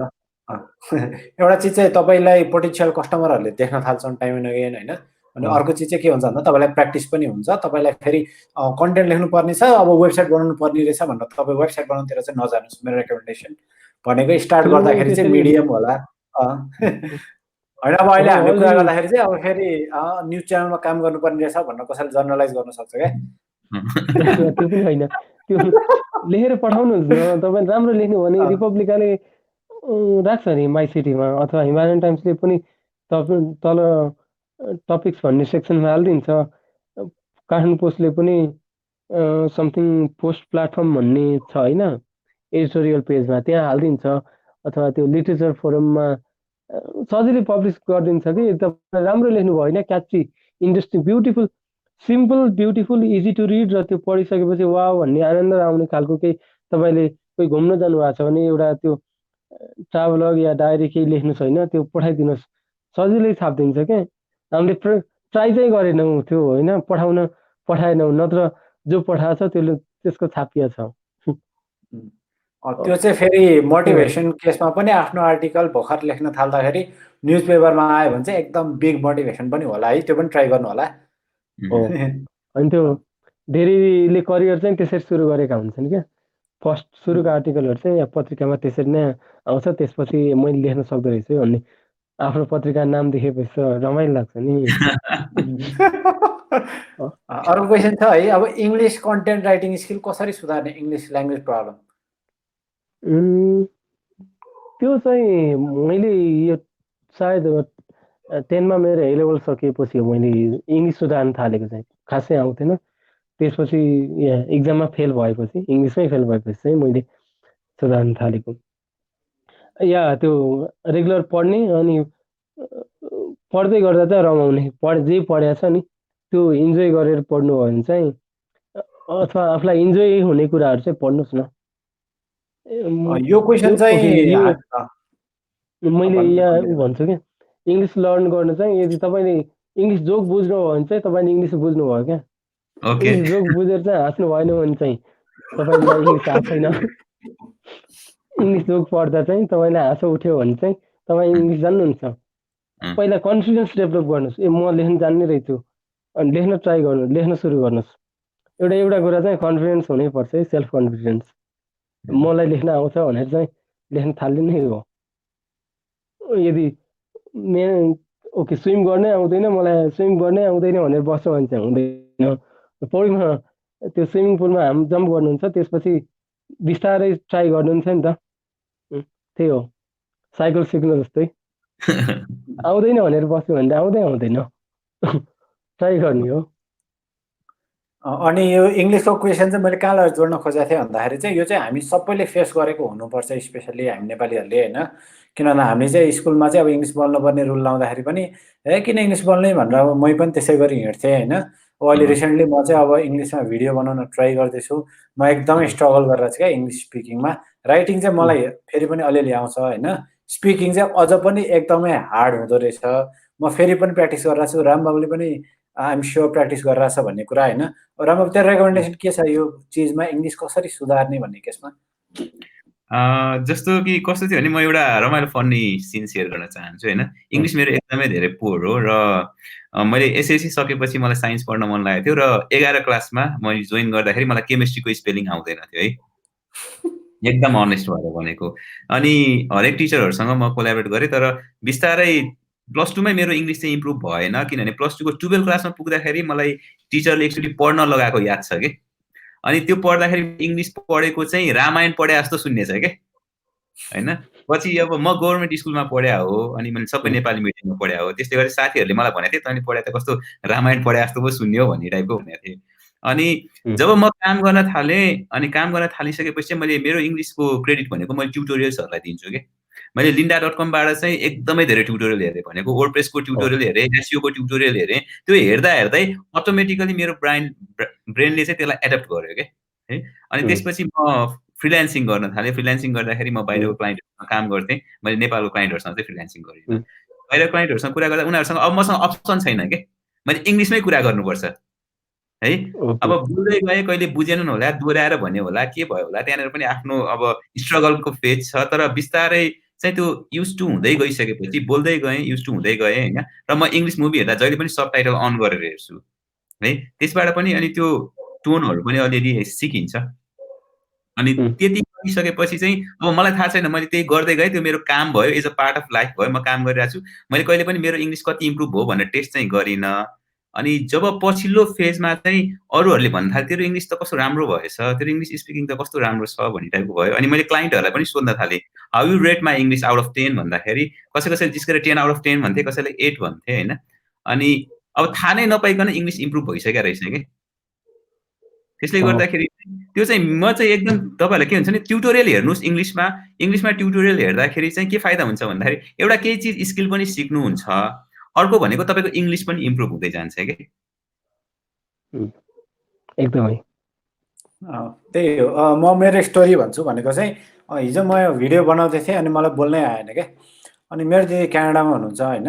अनि मैले फोन गरेँ, तैँले इङ्ग्लिस बोल्छस् होला खुवाइहरूसँग, तेरो इङ्ग्लिस कतिको भनेको। मेरो दिदी चाहिँ एकदमै धेरै बुक पढ्ने, मेरो सन्तानमा चाहिँ सबभन्दा राम्रो इङ्ग्लिस मेरो दिदीको होला होइन। अनि मैले अनि अब त क्यानाडामा छस्, खुवाइहरूसँग काम गर्छस्, तँलाई त आउँछ होला नि त इङ्ग्लिस बोल्नलाई, कसरी गर्ने हो भन्दाखेरि चाहिँ होइन धेरै नसोच न, त्यो भने चाहिँ आफै आउने कुरा हो। अनि एक्सेन्ट भन्ने चिज पनि पछि आफै आउँछ। अहिले त हामीलाई एक्सेन्ट आउँदैन होइन, हाम्रो इन्डियन एक्सेन्ट हुन्छ। अनि त्यो भइसकेपछि चाहिँ त्यो आफै आउँछ भने। अनि त्यो कुरा चाहिँ मैले कहाँ गएर रिलेट गरेँ भन्दाखेरि चाहिँ पहिला चाहिँ मैले कन्ज्युम गर्ने इङ्ग्लिस कन्टेन्ट भनेको चाहिँ म क्रिकेट हेर्थेँ, क्रिकेटको कमेन्ट्री मात्र हुन्थ्यो क्या। अनि मलाई कुनै सेन्टेन्स लेख्नु पऱ्यो भने चाहिँ मलाई त्यो क्रिकेटको कमेन्ट्री फ्लो हुन्थ्यो क्या मेरो माइन्डमा। अनि म त्यही अनुसारको आफ्नो सेन्टेन्स स्ट्रक्चर गर्दै लिएर जान्थेँ। त्यसपछि चाहिँ अब म यहाँ गइसकेपछि चाहिँ अब म चाहिँ अलिक धेरै स्पेन्ड गर्छु लर्निङमा है। मैले कपिराइटिङकै कोर्स पढ्नको लागि मैले $2000 पे गरेँ एउटा कोर्सलाई, पर्सनल कोर्सलाई है। अनि त्यसपछि चाहिँ मैले के गरेँ भन्दाखेरि चाहिँ मेरो अहिले फेसबुक फिडमा चाहिँ यस्तै ग्रुपहरूको पोस्ट मात्रै आउँछ क्या। म इन्टरनेसनल ग्रुपहरूमा कनेक्टेड हुन्छु। अनि त्यसपछि सबै कन्टेन्ट फिल्टर गरेर चाहिँ मेरो न्युज फिडमा चाहिँ के कन्टेन्ट मात्र आउँछ भन्दाखेरि चाहिँ बाहिरको टप लेभलको मार्केटर्सहरूले लेखेको कन्टेन्ट आउँछ, इङ्ग्लिस कन्टेन्ट। त्यो भइसकेपछि त्यो मैले पढ्दै गइसकेपछि भनेको अब अरूले चाहिँ टाइम वेस्ट गर्नलाई फेसबुक चलाएको भए पनि मेरो पनि टाइम वेस्ट भइरहेको होला हुन चाहिँ होइन। तर मैले फेसबुक खोज्दाखेरि पनि अननोइङली चाहिँ अब मैले के कन्टेन्ट कन्ज्युम गर्न थालेँ भन्दाखेरि चाहिँ टप लेभल मार्केटर्सहरूको कन्टेन्ट कन्ज्युम गर्न थालेँ। त्यसपछि बिस्तारै त्यो सेन्स छिर्दो रहेछ क्या तपाईँभित्र अटोमेटिकली। त्यही भएर चाहिँ अब तपाईँ अलिकति प्लेजेन्ट वेमा होइन अब पढ्ने भनेर बस्दाखेरि चाहिँ अलिक स्ट्रेसफुल लाग्ला। तपाईँले आफूले कन्ज्युम गर्ने कन्टेन्ट युज गर्ने एप अथवा मुभी नै हेर्नुहुन्छ भने मुभी नै चेन्ज गरेर इङ्ग्लिसतिर लाने कि न्युज पेपरै पढ्नुहुन्छ भने इङ्ग्लिसतिर लाने कि फेसबुकै चलाउनुहुन्छ भने पनि फेसबुकलाई अलिक बढी इङ्ग्लिस सेन्ट्रिक बनाउनु भयो भने चाहिँ बिस्तारै तपाईँले अननोइङली नै बढी इङ्ग्लिस कन्टेन्ट कन्ज्युम गर्नुहुन्छ। अनि बिस्तारै तपाईँ त्यो चिजमा फ्यामिलियर हुँदै जानु भएपछि बिस्तारै नै आउँदै जान्छ जस्तो लाग्छ है मलाई चाहिँ। त्यही नै हो यहाँ। जब आफूलाई आउँछ त्यो बेलासम्म रियलाइज हुन्न कि मैले सिकिसकेको रहेछु भन्ने, सिकिसकेको हुन्छ। मलाई पनि मेरो साथीहरूलाई थाहा छैन होला कि म इङ्ग्लिस लेख्न सक्छु कतिलाई। म कलेज पढ्दा खासै म केही पनि लेख्थेन, म नजान्ने मध्येकै पढ्थेँ इङ्ग्लिसमा चाहिँ। तर अहिले कन्फिडेन्टली लेख्छु म पोस्टहरू, आर्टिकलहरू। त्यही हो, उस्तै रहेछ सबैको हाम्रो एक्सपिरियन्स। सबैको उस्तै नै हुन्छ जस्तो लाग्छ मलाई चाहिँ। ओके, निर्वाञ्जन कार्कीको कमेन्ट छ, can you discuss about legal impediments you faced in the course of digital marketing or know of any? And also can you discuss more on situation of Nepal in terms of influencer marketing भन्नुभएको छ। यो चाहिँ अलि out of topic जस्तो हो, तर अलिअलि थाहा चाहिँ छ, भन्ने कि नभन्ने। इन्फ्लुएन्सर मार्केटिङ भनेको तपाईँको थाउजन्ड्स अफ फलोवर छ भने चाहिँ तपाईँले पोस्ट लेख्नु हो भने चाहिँ इट्स मोर लाइक मिडियामा एड दिए जस्तै त हो नि। तपाईँले पोस्ट लेखिदिनु भयो कुनै कम्पनीको बारेमा, त्यो पोस्ट चाहिँ 100 या 1000औंले हेरे, त्योबाट केहीले त किन्छ सामान। इन्स्टाग्राममा हुन्छ नि अझै इन्स्टाग्राम मार्केटर, युट्युबमा हाम्रा सेलिब्रिटी हुन्छ, हो त्यो टाइपकै भयो। चाहिँ इमर्जिङ छ यो पनि यो फिल्ड। तर अनि लिगल इस्युज केही डिजिटल मार्केटिङको केसमा लिगल इस्यु चाहिँ कम्पनीले काटेरै दिन्छ, टिडिएस काटेरै दिन्छ पैसा। लिगल इस्यु छैन। एज अ सब फ्रिल्यान्स गरे जस्तै हो कि त्यो पनि। तपाईँले 2 घन्टा लाएर आर्टिकल लेखेर केही कमाउनुहुन्छ, त्यहाँ पनि तपाईँले 5 मिनटमा फेसबुकमा पोस्ट गरेर केही कमाउनुहुन्छ, उही त हो नि। कमाएको पैसाबाट चाहिँ तपाईँको कम्पनीले 15% टिडिएस काटिसकेको हुन्छ। त्यो गाह्रो चाहिँ हुँदैन, त्यो सरकारलाई गइसकेको हुन्छ कि ट्याक्स। इन्फ्लुएन्सर मार्केटिङमा चाहिँ त्यो लिगल इस्यु खासै छैन भन्छु मैले। रामबाबु केही छ? लिगलतिर त ठ्याक्कै मलाई पनि त्यस्तो धेरै आइडिया भएन होइन। तर अब यस्तो कन्टेन्ट स्टिलिङ केसमा चाहिँ हुन्छ नि त, भनेको कसैले लेखा कन्टेन्ट अर्कोले स्टिल गरिदियो भनेदेखि चाहिँ त्यस्तो केसमा चाहिँ केही छ बसन्तजी? त्यो त प्लेजरिजम पनि भयो, एउटा अनइथिकल नै भयो होइन। त्यो एक्सन लिन सक्छ त्यो बेला चाहिँ। जो ओरिजिनल कन्टेन्ट क्रिएटर हो त्यसले चाहिँ सपोज मैले म्युजिक नेपालबाट कुनै गीत डाउनलोड गरेर फेरि अपलोड गर्न थालेँ भने चाहिँ म्युजिक नेपालले कपिराइट क्लेम गर्छ नि। हजुर हो यस्तै कन्टेन्टमा पनि मैले कसैको ब्लग चट्टै सबै सारेर आफ्नोमा हाल्यो भने त त्यो त अनइथिकल भयो होइन। उसले एक्सन त लिन सक्छ नि त, उसले कति घन्टा लाएर लेखेको छ, मेहनत छ नि। हामी सिधै कपी पेस्ट गऱ्यो भने त ट्राफिक यता आफूले मेहनतै नगरी ट्राफिक ल्याउन थाल्यो भने त अनइथिकल पनि भयो होइन। त्योमा चाहिँ एक्सन लिन सक्छ। Okay. How much does a content writer makes in each word in Nepal? Does it goes to particular niche or we can charge per hourly rate? के कस्तो छ कन्टेन्ट राइटरको फ्युचर भन्नुभएको छ? त्यो हो पर वर्डमा चाहिँ अलि महँगो पर्छ यदि तिर्न थाल्यो भने। सपोज मैले 1000 वर्डको लेख्यो भने 5000 वर्ड त महँगै हुन्छ, कम्पनीहरूलाई दिँदैन। सो पर आर्टिकल बेसिसमै गरे हुन्छ। सपोज 1000 आर्टिकल लेन्थसम्मको छ भने चाहिँ 2000 बढीमा या 1000-1500 रुपिस यसरी नै यति वर्डसम्मको लागि चाहिँ यति रेट, 1000 वर्डसम्मको छ भने चाहिँ 600 रुपिस, यही रेटमा चाहिँ राम्रा ब्लग पोर्टलहरूले चाहिँ यही रेट तोकिरहेको हुन्छ।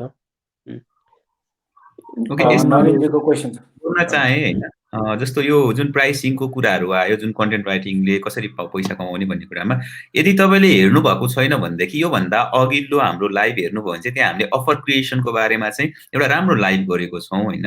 अफर क्रिएसनमा चाहिँ अब तपाईँले अफर गर्ने हो कि तपाईँ कस्तो प्याकेज बनाउनुहुन्छ, तपाईँ कति वर्डको प्याकेज बनाउनुहुन्छ, त्यसलाई चाहिँ तपाईँले एउटा राम्रो अफर बनाएर कुनै पनि कम्पनीलाई अथवा न्युज पोर्टलहरूलाई होला अथवा ब्लगहरूलाई चाहिँ प्रेजेन्ट गर्नुभयो भनेदेखि चाहिँ बेटर हुन्छ। अनि कसरी एकदमै राम्रो अफर बनाउने भन्ने कुरा चाहिँ हामीले डिस्कस गरेको छौँ। प्लिज त्यो प्रिभियस लाइभ हेर्नु होला, नत्र म कमेन्टमा पनि राखिदिन्छु है त्यसलाई। किनभने तपाईँले अफर गर्नु भने कसैले हाई रेटमा गरिरहेको होला, तपाईँ एक्सपिरियन्स मान्छे भएकोमा गएर सोध्नु होला, उसले चाहिँ पर आर्टिकल 5000 लिएला अरे, तर अब तपाईँको त्यो लेभलको एक्सपर्टिज नहुन सक्ला। त्यस बेला तपाईँले आफ्नो अफरलाई कसरी अट्र्याक्टिभ बनाउने र मार्केटमा कसरी सर्भाइभ गर्ने, सस्टेन गर्ने भन्ने कुराहरू चाहिँ तपाईँले अफर क्रिएट गर्नु भने चाहिँ बेटर हुन्छ। Make me clear about future scopes and recent problems in content writing भन्नुभएको छ, यो हामीले कभर गऱ्यौँ होला है। How can content marketing applied in automotive business, please give some insights भन्नुभएको छ रमेशजीले। अटोमोटिभमा चाहिँ अटोमोबाइल इन्डस्ट्री भयो नि यो चाहिँ नेपालमा सायद सबैभन्दा बढी खोजिने नै बाइक प्राइस कति छ भन्ने, कुन बाइक आएछ नयाँ बाइक गुगल गर्ने भनेकै त्यही होला होइन। त्यो बाइक र ग्याजेट, त्यो बाइक र ग्याजेटै हो नेपालमा युथहरूले खोज्ने। धेरै टिनेजर 30 सम्मको 15 to 30 सम्मको एज ग्रुपले खोज्ने भने त्यही हो आफ्नो। या राम्रो छ जस्तो चाहिँ मलाई लाग्छ, तर तपाईँले त्योमा पोर्टलै चलाउनुहुन्छ भने मेहनती पर्ला, आफ्नै ब्लग त्यसरी चलाउनु पुरै फुल टाइमै दिनु पर्ला, आफ्नो करियर पनि त्यो नहुनु पनि सक्छ। तपाईँले यो passion is just into writing हो भने चाहिँ अप्रोच गर्नु न, त्यो अटो लेख्ने कम्पनीहरू छन्, म्यागजिनहरू छन्, अटोको पोर्टलहरू छन् नेपालमा अटो लेख्ने, उनीहरूलाई अप्रोच गरेर तपाईँले कुन डिफ्रेन्ट एङ्गलबाट चाहिँ यो नेपालका अडियन्सले हेर्ने तरिकाको चाहिँ अझ बेटर कन्टेन्ट कसरी दिन सक्नुहुन्छ क्रिएट गरेर, त्यही अनुसार चाहिँ उहाँहरूसँग यो प्राइसको कुरा चाहिँ गर्नुहोस्, आफ्नो कन्टेन्टको प्राइस। अटोमोटिभमा चाहिँ या इमर्जिङ छ, सायद 3-4 वर्ष भयो होला नेपालमा धेरै इन्टरनेट चलाउन थालेको, डेटा प्याक सुरु भएको, फ्री वाइफाई सुरु भएको सायद धेरै भएको छैन। स्मार्टफोन 1 GB ऱ्याम आउनु थालेको धेरै अलि भएको छैन। त्योभन्दा अगाडि हाम्रो खासै चलाइन्थेन क्या, बाहिर निस्कँदा ल्यापटपबाटै चलाइन्थ्यो नि त पहिले त, घरमा डेडिकेटेड नेट हुनै पर्थ्यो। अचेल चाहिँ जहाँ हेऱ्यो या जति बेला पनि चलाइन्थ्यो नि त। अनि या इमर्जिङ चाहिँ छ त्यो वेब स्पेस पनि अटोको, त्यही भन्छ। एलियनको कमेन्ट छ, how do you keep yourself motivated in the mids of cumbersome and repetitive work भन्नुभएको छ, यो हामीले कभर गऱ्यौँ होला है। अभिषेकजीको .com.np डोमेन नेम बाहेक अरू पाउन सकिन्छ कि सकिन्न ताइपाई अपलोडिङ सिसी भन्नुभएको छ, रामबाबुलाई थाहा होला यो कुरा। त्यो पाइँदैन, .com.np बाहेक अरू पाइँदैन। तपाईँ .edu को लागि भने तपाईँसँग एजुकेसनल कन्सल्टेन्सी चाहिन्छ, अनि .org हो भने तपाईँको अर्गनाइजेसनको चाहिन्छ। .com चाहिँ तपाईँले सिटिजनसिपबाट चाहिँ पाउन सक्नुहुन्छ अभिषेकजी। त्यहाँ तल एन्सर पनि आएको रहेछ, कसको कम्पनीको नेम आएको रहेछ। मैले हेरिरहँदाखेरि चाहिँ त्यो फेरि मान्छेको नाम देखिँदैन, फेसबुक युजर मात्रै देखिन्छ कि स्ट्रिमरमा। Please clarify content writing is not content spinning. Okay, most if the writers spin content could you let the audience know about it भन्नुभएको छ। कन्टेन्ट स्पिनिङ भनेको त अब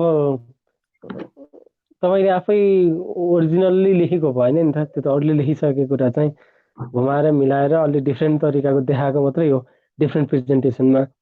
त्यो चाहिँ अलि नगरौँ नै भन्छु म सकेसम्म चाहिँ। ओके, त्यो धेरै लेखिसकेको इन्डस्ट्री छ भने चाहिँ त्यो कन्टेन्ट स्पिन नै गरिन्छ। सपोज एसइओको बारेमा लेख्न पर्यो होइन, एसइओकै बारेमा लेख्दा चाहिँ there is already too much content के कन्टेन्ट नयाँ निकाल्ने छैन नि केही पनि, त्यो स्पिन गर्यो सबैको मिलायो अनि नयाँ एङ्गल दिएर लेख्यो होइन। अब त्यो अलरेडी लेखिसकेको इन्डस्ट्रीको चाहिँ कन्टेन्ट स्पिनिङ गरिन्छ। जब नयाँ कन्टेन्ट अहिले चाहिँ एउटा आर्टिकलै लेखेको छैन भने चाहिँ कन्टेन्ट स्पिन गर्नै पर्दैन सजिलै। या सपोज मैले अघि नै भने how to open bank account, content spin गर्नै पर्दैन, तपाईँ आफै लेख्ने हो।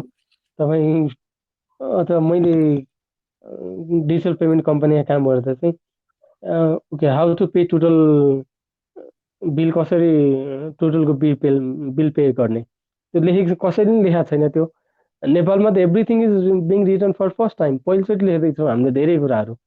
We are the first generation, first people त्यो लेख्ने।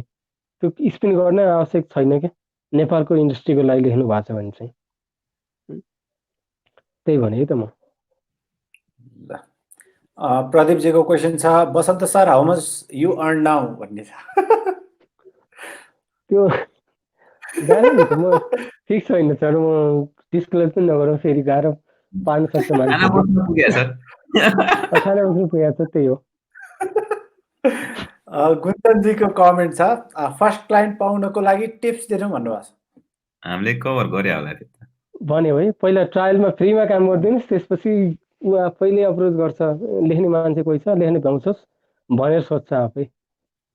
त्यही हो। तर फर्स्टमा चाहिँ कम्पनीको मान्छेलाई चाहिँ मालिकलाई नै या कसैलाई चाहिँ उसले लेखिसकेको कुरा तपाईँको यति धेरै मिस्टेक छ कस्तो लेख्नु भएको भनेर फिडब्याक दिनुहोस् न, इम्प्रुभ गरेर त्योको सट्टा यो पब्लिस गर्नुहोस् न सर, मैले इम्प्रुभ गरेर पठाएको छु, ल यो डक यो हेरेर यो पब्लिस गर्नुहोस् त, तपाईँलाई सुहाएन तपाईँको कम्पनीलाई त्यो कन्टेन्ट, त्यो त्यही तरिकाले भन्नुहोस् न, दे विल फिल यसलाई चाहिँ काम दिनु विश्वासशील रहेछ है भनेर त्यो फिल गर्छ क्या। मैले गरेर हाल्छु धेरै कम्पनीहरूलाई त्यो। How to source many info for writing nice content, and as said, international market page in advance we can work for international client, and if yes, how? भन्नुहोस्। यो चाहिँ हाम्रो रामबाबु सरले भन्नुहोस्। How to source many information for writing nice content भन्नुभएको छ, कसरी inspiration लिने भन्नुभएको कि इन्स्पिरेसन होइन, त्यो भनेको कसरी स्किल डेभलप कसरी गर्ने, त्यो कसरी लर्न गर्ने भन्ने टाइपको भयो नि यो चाहिँ। Can we work for client in if yes how, how भएछ कि फेरि यहाँ म हाउ भन्ने एउटा वेबसाइट छ, म त्यतातिर अलिक कन्फ्युज भएँ। ओके, इन्फर्मेसनहरू भनेको चाहिँ अघि तपाईँले चाहिँ त्यही बोल्नुहुन्छ जे तपाईँले कन्ज्युम गर्नुहुन्छ, तपाईँले त्यही चिज प्रड्युस गर्नुहुन्छ जे तपाईँले कन्ज्युम गर्नुहुन्छ है। कन्टेन्ट भनेको जस्तो कन्टेन्ट मार्केटिङ भनेको कहाँबाट सुरु हुन्छ भने कन्टेन्ट कन्ज्युमबाट सुरु हुन्छ।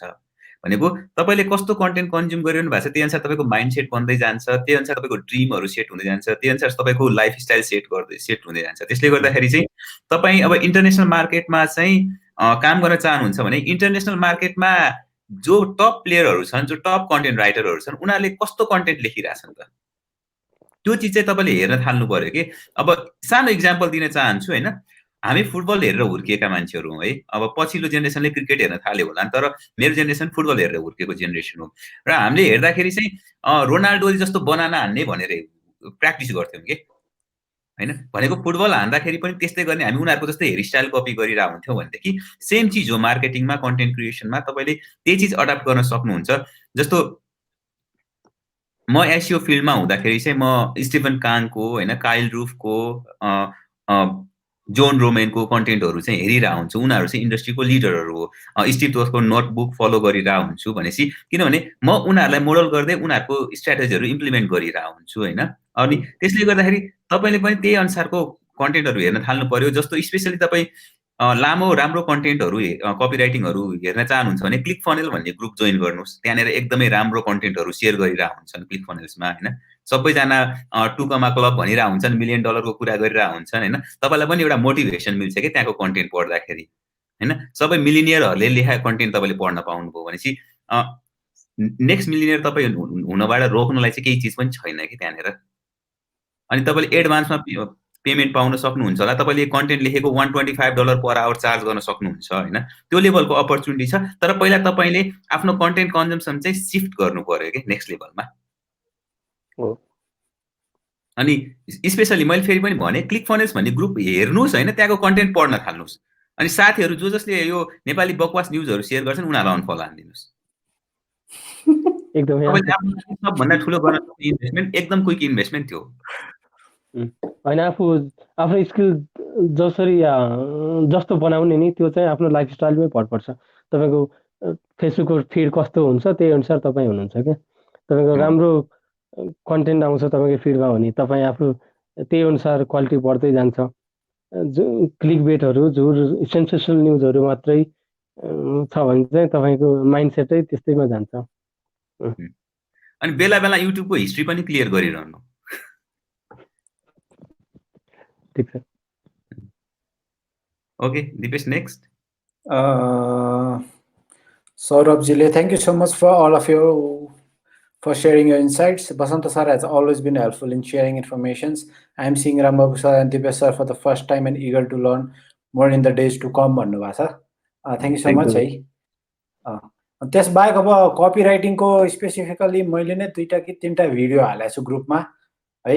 यो चाहिँ अलिकति कन्टेन्ट राइटिङ भन्दा अलिकति डिफरेन्ट हुन्छ। कपीमा आइसकेपछि म चाहिँ कपी सिकेँ, कन्टेन्ट लेख्न चाहिँ मलाई आउँदैन, कपी लेख्न चाहिँ आउँछ। त्यसमा इन्ट्रेस्टेड अलि बढी हुनुहुन्छ भने चाहिँ कमेन्टमा हाल्दिनु नि त्यो भिडियोको लिंक। त्यो लिंक हामी पोस्ट गर्छौँ, गएर चेक गर्न सक्नुहुन्छ है।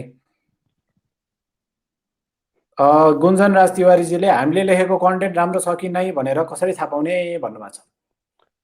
आफ्नो साथीलाई पठाइदिनुहोस् एकचोटि, उसले जोर भन्यो भने फेरि रिभाइज गर्नुहोस्। आफ्नै लेभलको साथीले वाउ भन्यो भने चाहिँ अझ अलि सिनियरले देखाउनुहोस्, या फेसबुक ग्रुपमै कोही चिनेकाहरू यो कन्टेन्टमै काम गर्नेहरूलाई चाहिँ अप्रोच गर्नुहोस् न। फ्रीमा पढेर 1-2टा रिभ्यू गर्न चाहिँ हामीलाई वी डोन्ट फिल त्यो टाइम वेस्ट गरे जस्तो हुँदैन, झन् रमाइलो लाग्छ क्या नयाँ जेनेरेसनलाई सिकाउनु पाउँदा। अनि अर्को पोस्टै गरिदिँदा पनि भयो कि फेसबुक ग्रुपहरुमा कतिको इन्गेजमेन्ट छ, कतिको कमेन्ट छ, कतिले लाइक गरिरहेछन्, त्यो पनि एउटा राम्रो इन्डिकेटर हुन सक्छ है। अनि त्यो एकदम राम्रो लर्निङ। अहिले त फेसबुक ग्रुपमा पोस्ट गर्ने अथवा आफ्नै वालमै पोस्ट गर्ने this is really good learning के। सबैले नाइस मात्रै भन्दिन्न, पहिला चाहिँ नपढिकनै वाउ त्यहाँ नाइस भनेर फेस गरेको छु मैले पनि। त्यो खालको छट्टु साथीहरू पनि हुन्छ क्या। तर अचेल चाहिँ क्रिटिकल फिडब्याक नै दिन्छ है। इम्प्रुभ गर्नुपर्ने पार्ट यो छ, यो इन्क्लुड गरे हुन्थ्यो, ग्रामर मिस्टेक यस्तो छ भने इनबक्समै पठाउँछन् साथीहरूले। राम्रो साथीहरूले चाहिँ फिडब्याक दिन्छन् क्या। अचेल चाहिँ गाह्रो छैन अचेल। ओके भन्नुहोस् न। त्यसबाहेक चाहिँ तपाईँ भनेको कन्टेन्ट एला ठिक छ। दिपेश क्यारी अन गर्दा हुन्छ। हैन तपाईँ सिधाउनु नि, म सुरु गर्छु।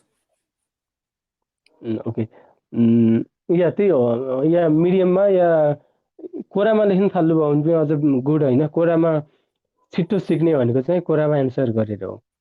यो डेली इम्प्रुभ गर्नुहुन्छ क्या तपाईँले एन्सर लेख्ने स्टाइल। कोरामा भनेको चाहिँ यु राइट फर ह्युमन्स।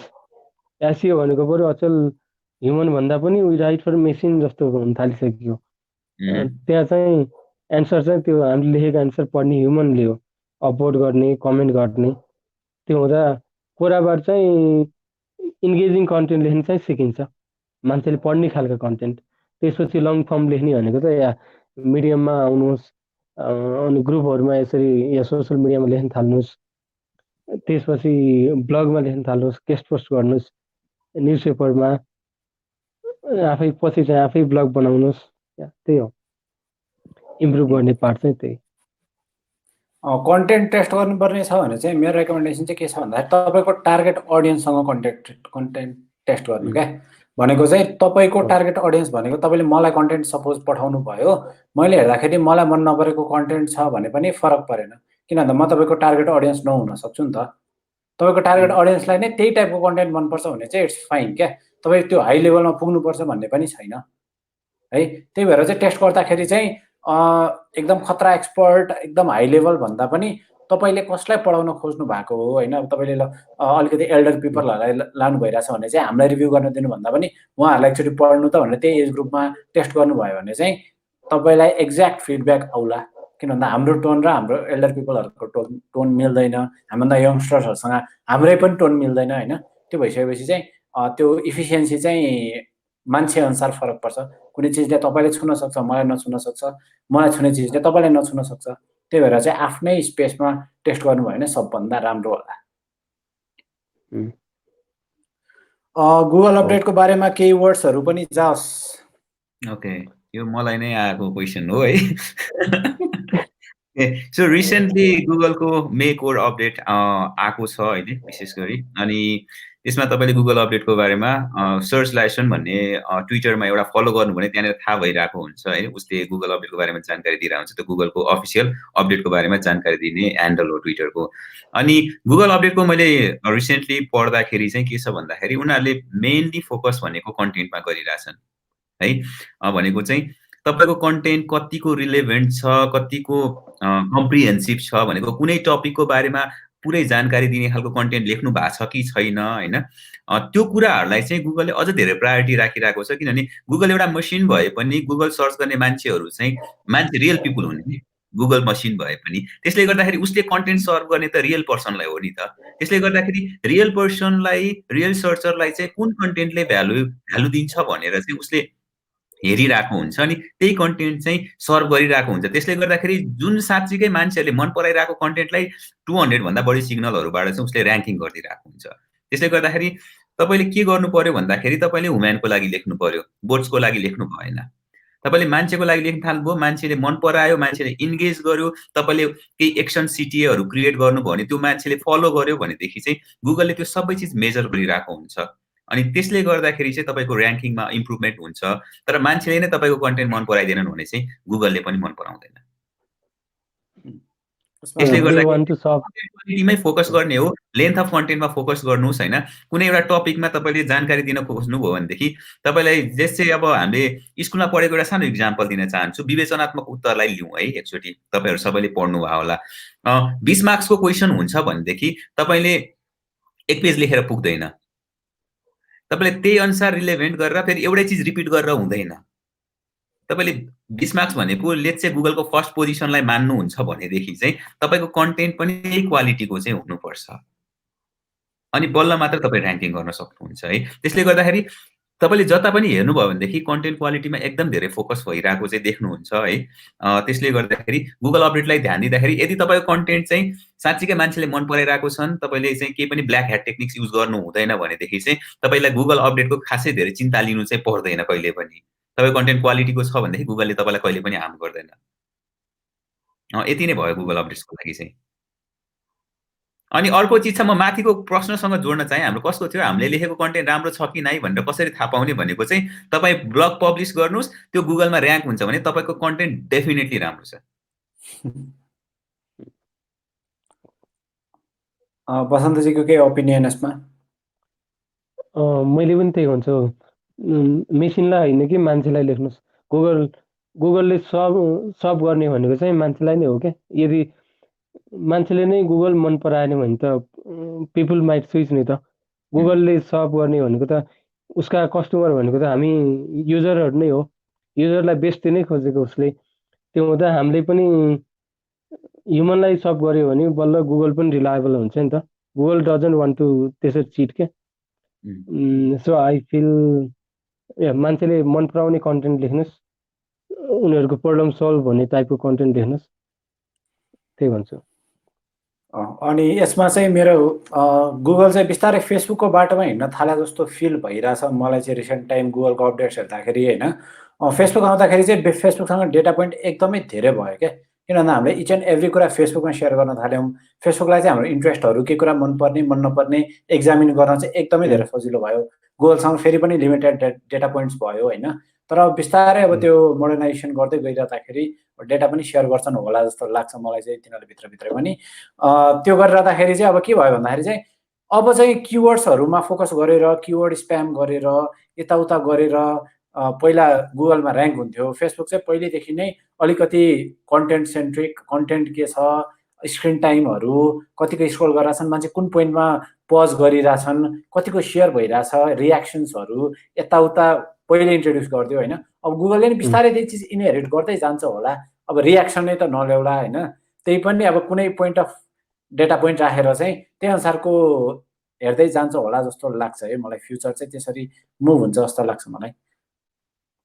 हो ठिक हो त्यो पनि। ह्युमन किनभने इन्गेजमेन्ट त्यो काइन्ड कन्टेन्टमा कस्तो छ उम्, ह्युमन इन्गेजमेन्ट अनुसार नै फेसबुकमा पनि धेरै लाइक आएको कमेन्ट आएको सेयर भएको पोस्ट हामीले देख्छौँ नि त माथि कसैले लाइक कमेन्ट नै गरेको छ भने त्यो हराएर जान्छ आफै।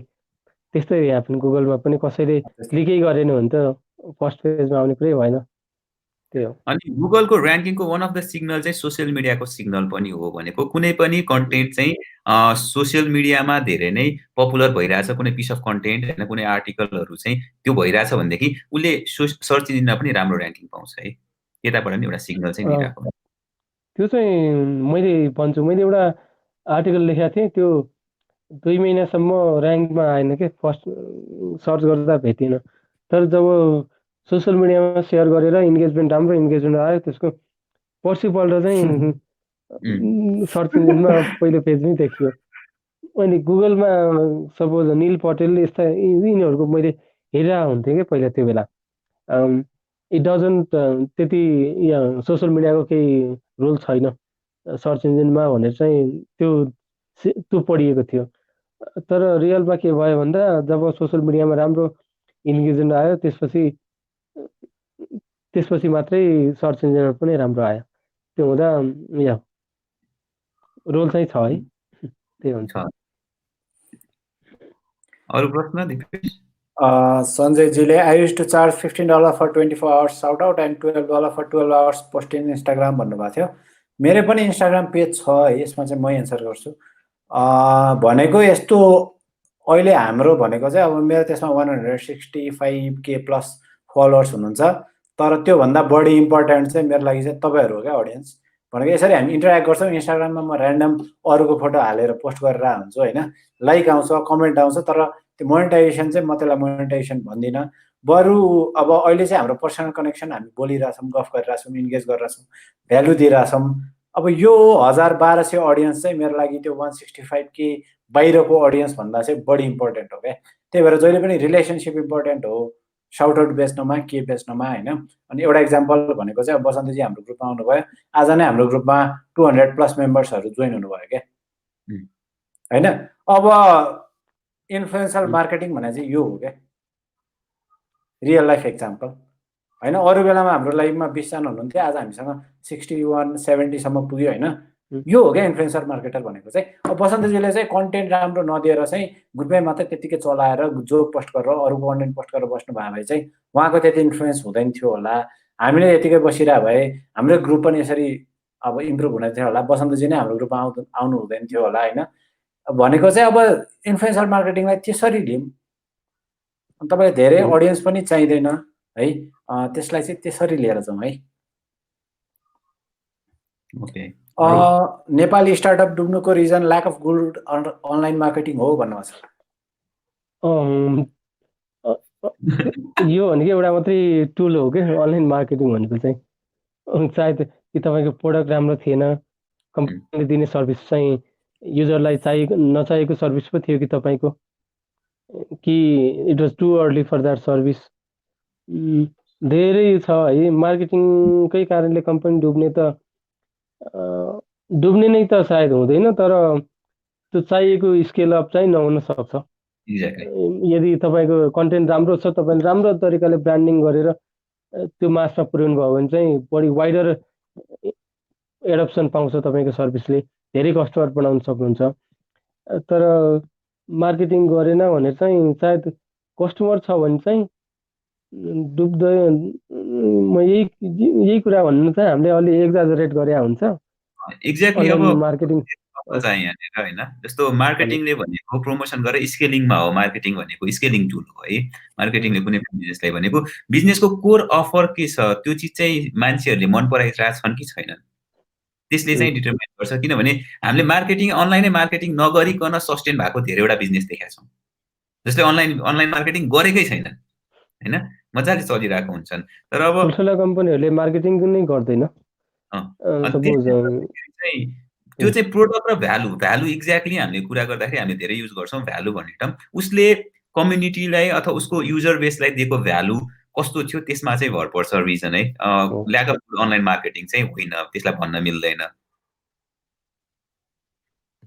तपाईँ के भन्दै हुनुहुन्थ्यो ठुल्ठुलो कम्पनीले मार्केटिङ गर्दैन होइन, कतिपय ठुल्ठुलो कम्पनीहरू चाहिँ बाहिर देखिन्न, तर दे आर एक्चुअली द कोरमा चाहिँ उनीहरू दे आर लिडर के market leader.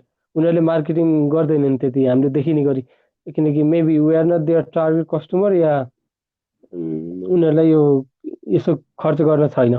They already have त्यो सेट अफ एउटा इको सिस्टम जहाँ उनीहरूको सर्भिस किन्छन् तिनीहरूले ढुक्कै। त्यो चाहिँ अब अफर र अडियन्समा फरक पर्छ है।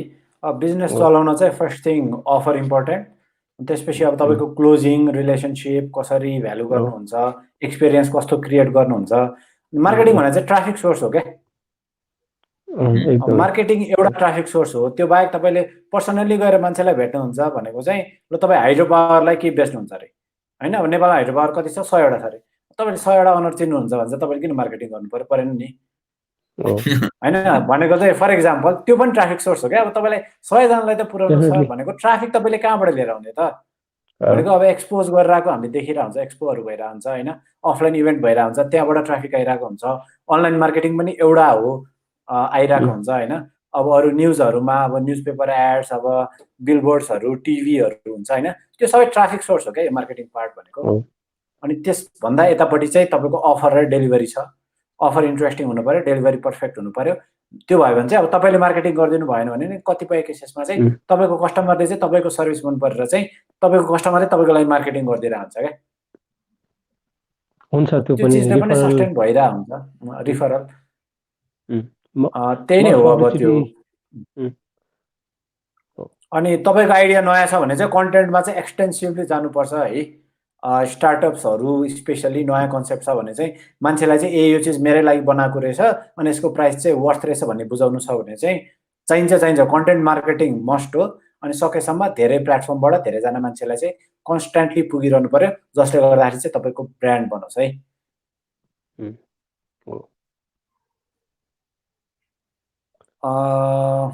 Suggestion for content writer for quality content making भन्नुभएको छ। कोही कन्टेन्ट राइटरको रेकमेन्डेसन छ? बसन्तजी पठाउनुहोस्, म रिभ्यू गरेर चाहिँ पठाउँछु। Okay, how to write quality content including more words भन्नुभएको छ। के मोर वर्ड्स भनेको चाहिँ सकेसम्म धेरै किवर्डहरू। ओके, लामो लेख्नु पर्यो भने या मैले सुरुमा पनि भनेको थिएँ 360 डिग्री कुनै सब्जेक्टमा लेख्नु भएको छ भने चाहिँ ओभरअल त्यो सबै कुरा पुरै कुरा लेख्नुहोस् क्या, भयोभरको कुरा। अनि जे खोज्दा पनि त्यही आओस्, त्यही भित्र होस् के, जे पाइयोस्। सकेसम्म धेरै किवर्डहरू। नेपालमा त नेपाली इन्डस्ट्रीको बारेमा लेखिन्छ भने चाहिँ खासै केही पनि लेखिया छैन क्या। सो तपाईँले जे पनि लेख्न सक्नुहुन्छ, जति धेरै इन्फर्मेसन राख्न सक्यो। तर इन्गेजिङ वेमा, इन्ट्रेस्टिङ वेमा एउटा फ्लो चाहिँ मेन्टेन गर्नुपर्छ। टु मच इन्फर्मेसन भयो भने मान्छे यस्तो बोरिङ रहेछ कन्टेन्ट भनेर निस्किहाल्छ। इन्ट्रेस्टिङ चाहिँ बनाउनु पर्छ त्यो स्ट्रक्चर। तर यहाँ सकेसम्म यहाँ लामो र इन्ट्रेस्टिङ कन्टेन्ट लेख्नु भयो भने हुन्छ, द्याट इज क्वालिटी कन्टेन्ट। राम्रो के जस्तो कन्टेन्ट राइटिङ त्यही हो, बसन्तजीले भनेपछि मैले त्यो गरेँ होइन। 360 एङ्गलबाट हेर्नु पऱ्यो कुनै पनि चिजलाई। तपाईँले हेर्ने दृष्टिकोण परिवर्तन गर्नु भने कन्टेन्ट क्रिएसन चाहिँ धेरै सजिलो हुन्छ होइन। अनि धेरै रिपिटेटिभ लेख्नु भएन होइन, कहिलेकाहीँ तन्काउने चाहिँ काम नगर्नु क्या। यदि तन्किँदैन भनेदेखि चुट्टिन्छ क्या है। भनेको चाहिँ एउटा चिजमा तपाईँले दिइसक्नुभयो, लेट्स चाहिँ तपाईँलाई 1500 वर्ड लेख्न मन थियो, तर तपाईँको चाहिँ 1000 वर्डमा नै तपाईँले दिनुपर्ने सक्ने भ्यालु चाहिँ दिइसक्नुभयो भनेदेखि अब त्यसलाई फ्लफ नहाल्नु क्या, कहिले पनि फ्लफ हाल्नु हुँदैन होइन। त्यसले गर्दाखेरि अब लामो कन्टेन्ट लेख्नको लागि तपाईँको रिसर्च जरुरी छ। कुनै पनि सब्जेक्ट म्याटरमा तपाईँले पहिला स्पेन्ड गर्नु पर्यो टाइम चाहिँ। लेख्न सुरु नगर्नुहोस्, पहिला पढ्न सुरु गर्नुहोस्। जसले राम्रोसँग पढ्छ उसले राम्रोसँग लेख्न पनि सक्छ। त्यसले गर्दाखेरि पहिला आफूलाई फिड गर्नुहोस् अनि बल्ल तपाईँले प्रोड्युस गर्न सक्नुहुन्छ कि। यसमा मैले एउटा कुरा थप्छु। पहिला हामीले 3 घन्टाका हुन्थ्यो कि मुभीहरू, अचेल 1.5 घन्टा 2 घन्टा आछन्। किन त भन्दा त्यति टाइममै सक्दो रहेछ त त्यो कुरा, किन बढी टाइम लाउनु पर्यो? हो, यो कन्टेन्टमा पनि त्यही हो। यदि यसमा फोटो मैले दिन अर्को सक्नुहुन्छ भने चाहिँ म चाहिँ कहिले पनि ठुलो धेरै लामो कन्टेन्टको फ्यान चाहिँ होइन है। म चाहिँ अलिकति स्प्लिट गरेर चाहिँ एउटा one problem at a time solve गरेर चाहिँ म फेरि पनि कन्टेन्ट राइटर होइन, म कपी राइटर हो होइन। यसमा मैले जोडेँ भनेको चाहिँ मुभी चाहिँ अब अहिले सानो भयो होइन, अहिले सिरिज आइरहेछ क्या। अब सिरिजको ट्रेन्ड हो अहिले चाहिँ होइन। त्यो चाहिँ अब कसरी हेरिन्छ भन्दाखेरि चाहिँ अब सिरिजमा एउटा topic one at a time cover गर्दै कन्टेन्टको सिरिज चाहिँ लामो हुन्छ, तर एउटा पार्ट अफ कन्टेन्ट चाहिँ आधी घन्टा 1 घन्टाको बिचमा सकिन्छ है। भनेको चाहिँ अब अहिले सोसियल मिडियामा तपाईँ कन्टेन्ट लेख्दै हुनुहुन्छ भने चाहिँ म चाहिँ के भन्छु भन्दाखेरि अब तपाईँलाई रेगुलर कन्टेन्ट आइडिया पनि नआउला, एउटै कन्टेन्टमा तपाईँले धेरै चिज स्टफ गर्नुभयो भने चाहिँ नेक्स्ट टाइम तपाईँलाई कन्टेन्ट आइडिया ल्याउन पनि अलिकति गाह्रो होला। 10-15वटा कन्टेन्ट लेखेपछि सिद्धिएला टपिक होइन। एउटा one problem at a time solve गर्नुहोस्, अनि लामै कन्टेन्ट लेख्नुपर्छ भन्ने छैन। स्पेसिफिक प्रब्लम सल्भ गरे पुग्छ होला जस्तो लाग्छ है मलाई चाहिँ। त्यसलाई पछि कलेक्सन बनाइदियो नि त। त्यो गरेर पछि लिङ्क गर्दै एउटा आर्टिकलसँग अर्को आर्टिकल यो पढ्ने भए यहाँ जा भनेर त्यो लिङ्क बिल्डिङ गर्दै लिएर गयो भने पनि best trick we have been following, सबैले फलो गर्ने भनेको त्यही हो, इन्टरलिङ्क ब्लगहरूको। तपाईँहरूले चाहिँ डेस्परेटली लामो कन्टेन्ट लेख्छु भन्दा पनि अलिकति सर्ट टाइममा मान्छेले सोल्युसन भेटोस्। How strong is the Nepalese law for its implementation regarding content stealing plagiarism? खासै त्यो कपिराइट फाइल गर्ने केस हाल्ने भन्नेको त्यति चाहिँ सुन्या छैन एटलिस्ट हामीले चाहिँ। तर यो अनइथिकल हो, यदि तपाईँले चोर्नु भयो भने तपाईँको रिपुटेसन चाहिँ खराब हुन्छ है। उसले भन्न सक्छ मेरो आर्टिकल यसले चोर्यो, यदि रिपुटेसन खराब भयो भने त तपाईँको काम आउँदैन, नयाँ क्लाइन्टहरूले पत्याउँदैन तपाईँलाई। लङ टर्ममा हामीले करियर सोच्यो भने चाहिँ एथिकल्ली नै जानुपर्छ, नयाँ आफैले क्रिएट गर्नुपर्छ अर्काको चोर्न भन्दा। त्यही भन्छु। ब्लगिङ सुरु गर्दा आफ्नै वेबसाइट बनाएर सुरु गर्ने कि मिडियम जस्तो पहिल्यै भएको साइटमा गर्ने? एनी भ्युज अन इट भन्नुभएको छ। यो चाहिँ रामबाबु सरले भन्नुहुन्छ कि मैले? म त के भन्छु भने पहिला सुरुमा टेस्ट गर्नुहोस् है। मिडियममा जानुहोस्, ब्लगरमा जानुहोस्, wordpress.com मा जानुहोस्, कुनै एउटा प्लेटफर्ममा चुज गरेर पब्लिस गर्न सुरु गर्दा सजिलो हुन्छ होइन। अनि पछि मात्र तपाईँ आफ्नो वेबसाइटतिर जानुहोस्, किनभने वेबसाइटको टेक्निकल प्रब्लमहरू आउँछ जसले चाहिँ तपाईँलाई स्टक बनाउँछ कि तपाईँ एउटा कन्टेन्ट लेखेर आज पब्लिस गर्न सक्नुहुन्छ मिडियममा भनेदेखि तपाईँलाई वर्डप्रेसको एउटा प्रब्लम तपाईँ बिगिनर हुँदाखेरि त्यसले तपाईँको 1 दिन खाइदिन्छ, तपाईँलाई पछाडि धकालिदिन्छ, तपाईँको इनर्जी किल गर्छ। त्यसले गर्दाखेरि पहिला पब्लिस गर्ने हो, तपाईँले पब्लिस गर्नुहोस्, एउटा फ्यान बेस बनाउनुहोस्, अनि पछि आफ्नो लागि वर्डप्रेस वेबसाइट सेटअप गर्दा बेटर होला। त्यो पनि हो। र अनि वेबसाइटमा चाहिँ हामीले यस्तो हुन्छ, एउटा निश समातेर लेखिया हुन्छ नि त। मिडियममा चाहिँ जे पनि खिचडी जे लेखे पनि हुन्छ क्या, त्यहाँ त सजिलो छ नि त, आफूलाई इन्ट्रेस्ट भएको कुरा जे लेख्दा पनि हुन्छ। तर वेबसाइटमा चाहिँ आफूले वेबसाइट बनिसकेपछि त क्वालिटी त दिनु पर्यो नि त। यदि मान्छेले इम्प्रेसन जे पनि पब्लिस गरेको छ यसले न क्वालिटी दिएछ, न आज एउटा सब्जेक्टको लेखाएको छ, एआईको बारेमा लेखाएको छ, भोलि चाहिँ अर्कै फुडको बारेमा लेखाएको छ, एकदमै धेरै टाइपको भेराइटी भयो भने, खिचडी भयो भने त मान्छेले पढ्दैन नि त, फर्केर आउँदैन। एउटा कन्सिस्टेन्सी अफ थिम चाहिँ वेबसाइटमा मेन्टेन गर्नुपर्छ। त्यो हुँदा या प्र्याक्टिस चाहिँ मिडियमबाट या यस्तैबाट गर्नुहोस्, पछि चाहिएपछि आफै चाहियो भने फिल हुन्छ नि त। अब मलाई वेबसाइट चाहियो भन्ने फिल हुन्छ, त्यो बेलामा गए हुन्छ जस्तो लाग्छ मलाई। त्यही हो। Copywriting versus other writing कुनको फ्युचर ब्राइट छ भन्नुभएको छ? कपी हेर्ने तपाईँले हो, अब तपाईँले भन्नु। नेपालमा चाहिँ जे टपिक स्टार्ट गर्दाखेरि फर्स्टमा चाहिँ के क्वेसन आउँछ भन्दाखेरि यसको स्कोप कति छ भन्नेबाट आउँछ क्या। अनि यो चाहिँ उल्टो क्वेसन सोधे भन्छु म चाहिँ है। भनेको चाहिँ अनि म फेरि एउटै इक्जाम्पल दिन्छु जहिले पनि। नेपालमा चाहिँ स्पोर्ट्स पर्सन सबभन्दा बढी पैसा कमाएको चाहिँ सन्दीप लामिछानेले होला क्या होइन। ऊ चाहिँ भर्खर 20 भयो होइन, 20मै उसले अब करोडौँ कमाउँछ, वर्ल्डभरि स्पोर्ट्स खेल्छ क्या। त्यसको मतलब चाहिँ फुटबल भन्दा क्रिकेटको स्कोप फेरि पनि धेरै होइन नि वर्ल्डमा। वर्ल्डमा त फुटबलमा एकदमै धेरै पैसा छ, 1000 टाइम्स बढी पैसा छ क्या क्रिकेट भन्दा। भनेको चाहिँ अब तपाईँ क्यापेबल हुनुहुन्छ भने चाहिँ अरू जोसुकैको सिनारियो हेर्नुहोस्, उनीहरूले जतिसुकै जुन फिल्डमा कमाइरहेको भए पनि तपाईँ त्यो फिल्डमा एक्सपर्ट भएर निस्किनु भयो भने चाहिँ तपाईँले कमाउनुहुन्छ। तर तपाईँले अरूको कपी गरेर ल म भोलि फुटबल खेल्न जान्छु मेसी जति कमाउँछु भन्यो भने चाहिँ अलिकति फेल हुने चान्सेस बढी हुन्छ। तपाईँको इन्ट्रेस्ट के हो होइन, तपाईँलाई अलिकति साइकोलोजी मनपर्छ, अलिकति ह्युमन साइकोलोजी कसरी बिहेभ गर्छ होला, कसरी खेल्ने होला, के गर्ने होला भन्ने टाइपको फिल हुन्छ भने चाहिँ कपीतिर आउनुहोस्, साइकोलोजी अलिक बढी इन्भल्भ हुन्छ। नत्र होइन म चाहिँ अलिकति एजुकेट गर्छु मान्छेहरूलाई भन्ने टाइपको छ भने चाहिँ कन्टेन्टमा जानुहोस् कन्टेन्ट है। त्यसले नै डिफ्रेन्सिएट गर्छ होला। केही छ बसन्त चाहिँ मैले केही छुट्याएँ भने थपिदिनु होला है। यही नै हो मैले भन्नु। I fully agree on this. Okay ठिक छ, हाम्रो लाइभ 1:30 भइसकेछ होइन। ओके हामी अब केही प्रश्नहरू लिउँ अनि ऱ्याप पनि गरौँ होला, फेरि रातभरि चल्ला।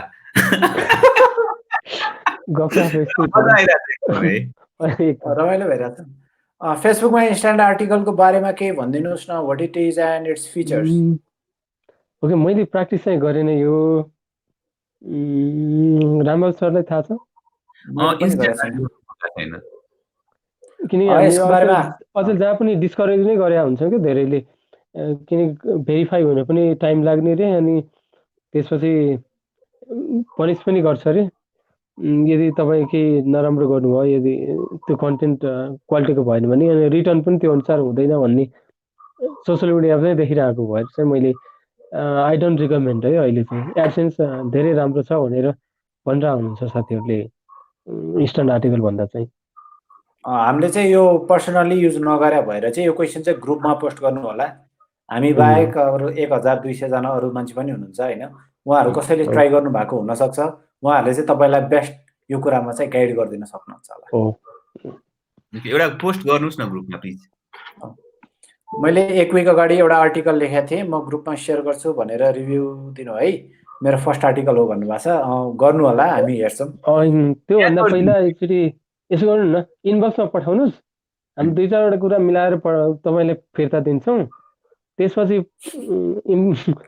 अझ राम्रो हुन्छ कि सुरुको ड्राफ्ट आर्टिकललाई पब्लिस गर्न भन्दा चाहिँ एक राउन्ड रिभिजन चाहिँ बेटर होला।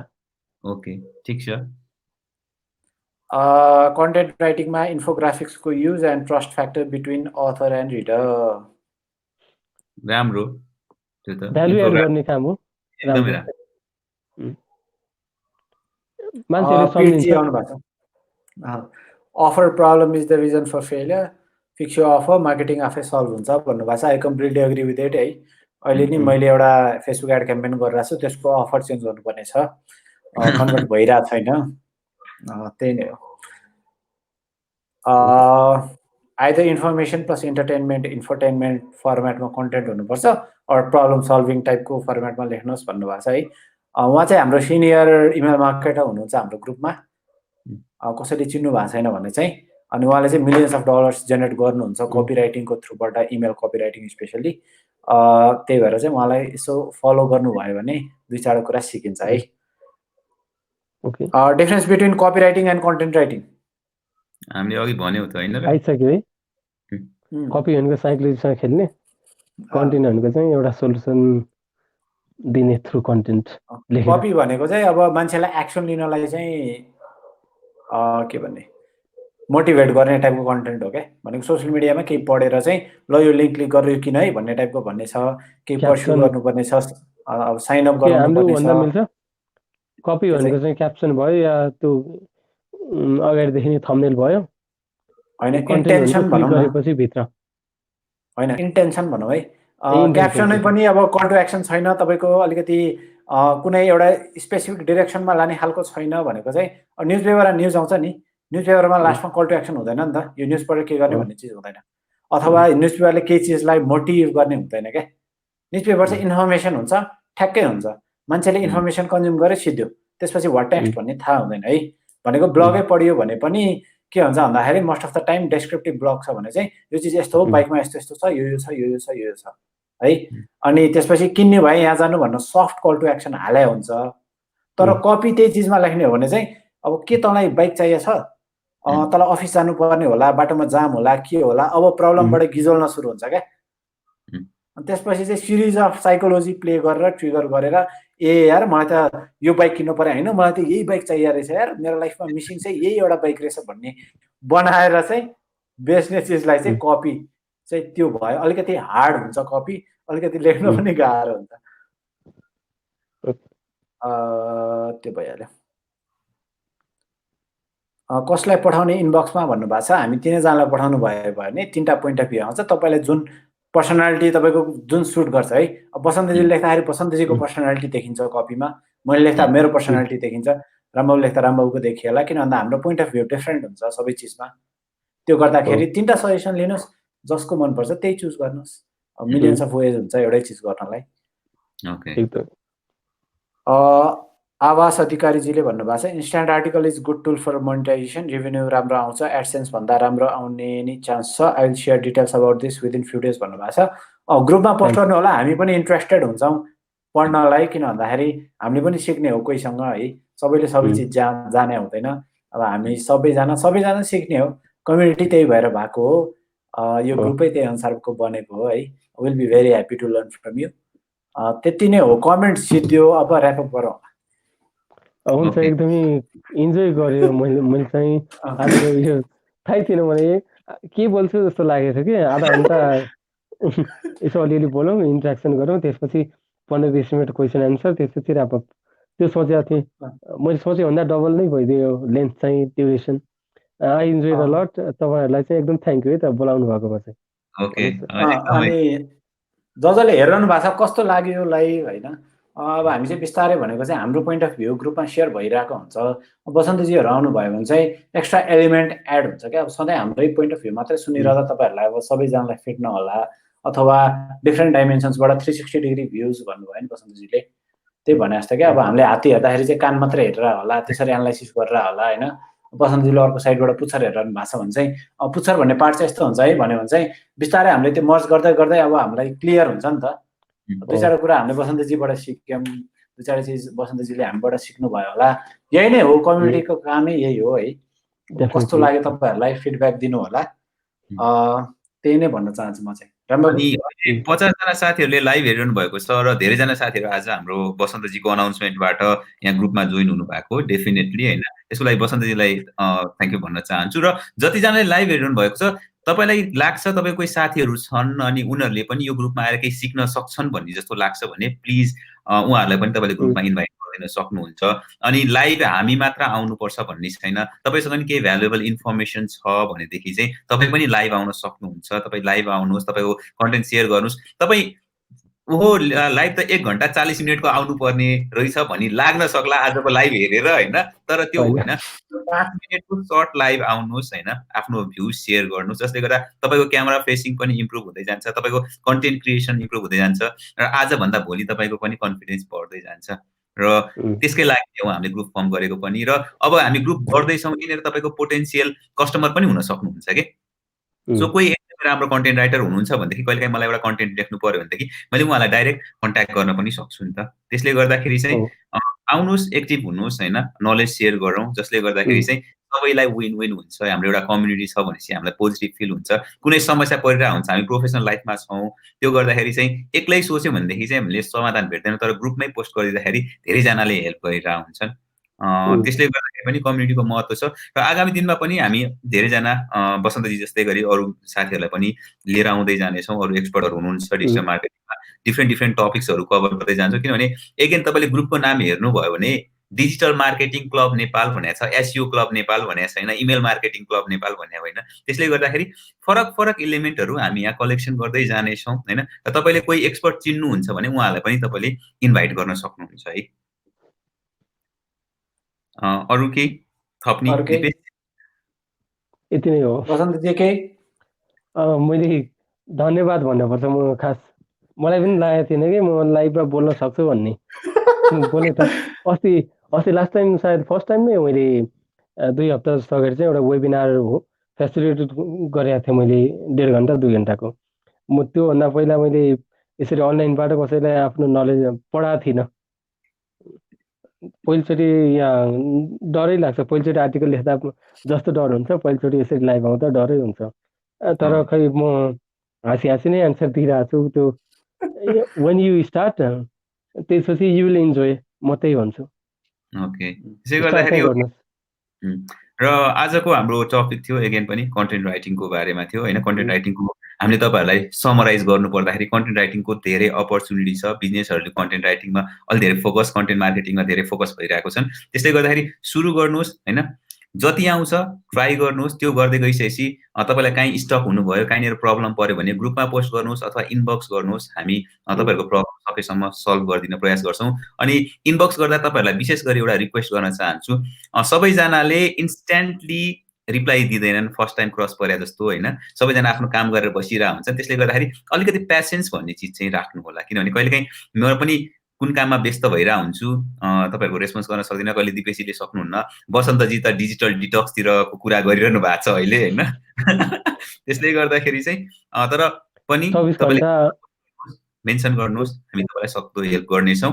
अनि तपाईँको डिजिटल मार्केटिङको यात्रामा हामीले सक्दो हेल्प चाहिँ तपाईँलाई गर्दै तपाईँलाई ग्रोथ गर्न चाहिँ हामी हेल्प गर्नेछौँ। त्यति नै भयो। र लगभग हामी 1 घण्टाको लागि सोचेको थियौँ। 30 मिनेट चाहिँ हामी डिस्कसन गर्छौँ र 30 मिनेटमा चाहिँ हामी Q&A गर्छौँ भनेको थियौँ। तर हामीले धेरै चिजहरू कभर गर्यौँ एकदमै। बसन्तजीले भने जस्तै 360 डिग्री एंगलमा हामीले कन्टेन्टसँग रिलेटेड कुराहरूलाई चाहिँ तपाईँहरूको माझमा प्रस्तुत गर्न सक्यौँ। तपाईँहरूको प्रश्नहरूको लागि विशेष धन्यवाद, जसले चाहिँ हामीले मेन्सन नगरेका कुराहरू पनि फ्लोरमा ल्याइदिएको छ। र यो 1 घण्टा 40 मिनेटको समय एकदमै फ्रुटफुल भयो। म एकदमै धेरै इन्जोय गरिरहेको छु यो लाइभ हैन। मैले हेरिरहेको छु, बसन्तजी पनि एकदम इन्जोय गरिरहनु भएको छ, दिपेशजी पनि एकदम धेरै एकदम इन्जोय। र अहिले पनि 53 जना साथीहरू हामीसँग हुनुहुन्छ। तपाईँहरूले पनि काहीँ न काहीँ केही भ्यालु पाइरहनु भएको छ हैन। त्यसले गर्दाखेरि धेरै धन्यवाद छ हामीलाई अन्तिमसम्म लाइभ हेरिदिनु भयो। र हामी जहिले पनि शुक्रबार फ्राइडे नाइट लाइभ 9 बजे आउँछौँ, रातिको 9 बजे। त्यसले गर्दाखेरि तपाईँ आगामी दिनहरूमा पनि हाम्रो लाइभमा जोडिन सक्नुहुन्छ। अनि प्रिभियस कन्टेन्टहरु छँदैछ हैन, भिडियो सेक्सनमा गएर हेर्न सक्नुहुन्छ। पुरानो कन्टेन्टहरु तपाईले भिडियो सेक्सनमा गएर पुरानो लाइभहरु पनि हेर्न सक्नुहुन्छ। अनि तपाईलाई कुनै स्पेसिफिक प्रब्लम छ भने पोस्ट गर्नुस्, हामी त्यसलाई तपाईलाई कनेक्ट गर्छौं अथवा हामी त्यहाँ कन्टेन्ट के रे हेल्प गर्ने पनि प्रयास गर्छौं। अनि प्लिज ग्रुपमा स्प्याम नगर्दिनु होला। 50 जना साथीहरु हुनुहुन्छ नि, स्प्याम पोस्टहरु भने रिपोर्ट गर्दिनु होला। सकेसम्म स्प्याम चाहिँ दिइराखौं भन्ने चाहिँ हाम्रो चाहना हो यो ग्रुपलाई। हैन, त्यसले गर्दाखेरि अनावश्यक लिंकहरु पोस्ट नगर्दिनुस्। तपाईले नै एउटा ब्लग लेख्नु भएको छ, त्यसमा तपाईलाई ट्राफिक चाहियो भने त्यो ब्लगको एउटा समरी राम्रोसँग लेख्नुहोस् हैन, एउटा भ्यालु होस् भनेको। हरेक मान्छे लिंक क्लिक गर्न चाहदैन के। त्यहाँमाथि पनि यो ग्रुप डिजिटल मार्केटरहरुको हो, यो क्लिकबेट भनेर ठ्याक्कै थाहा हुन्छ। त्यसले गर्दाखेरि चाहिँ सकेसम्म नराम्रो अनप्लिजेन्ट एक्सपीरियन्स चाहिँ नहोस् भन्न चाहन्छु। अनि इजी वान अपको बारेमा पोस्टहरु देखेको थिएँ मैले रिसेन्टली। इजी वान अपको बारेमा चाहिँ केही पनि पोस्ट नगर्नु होला।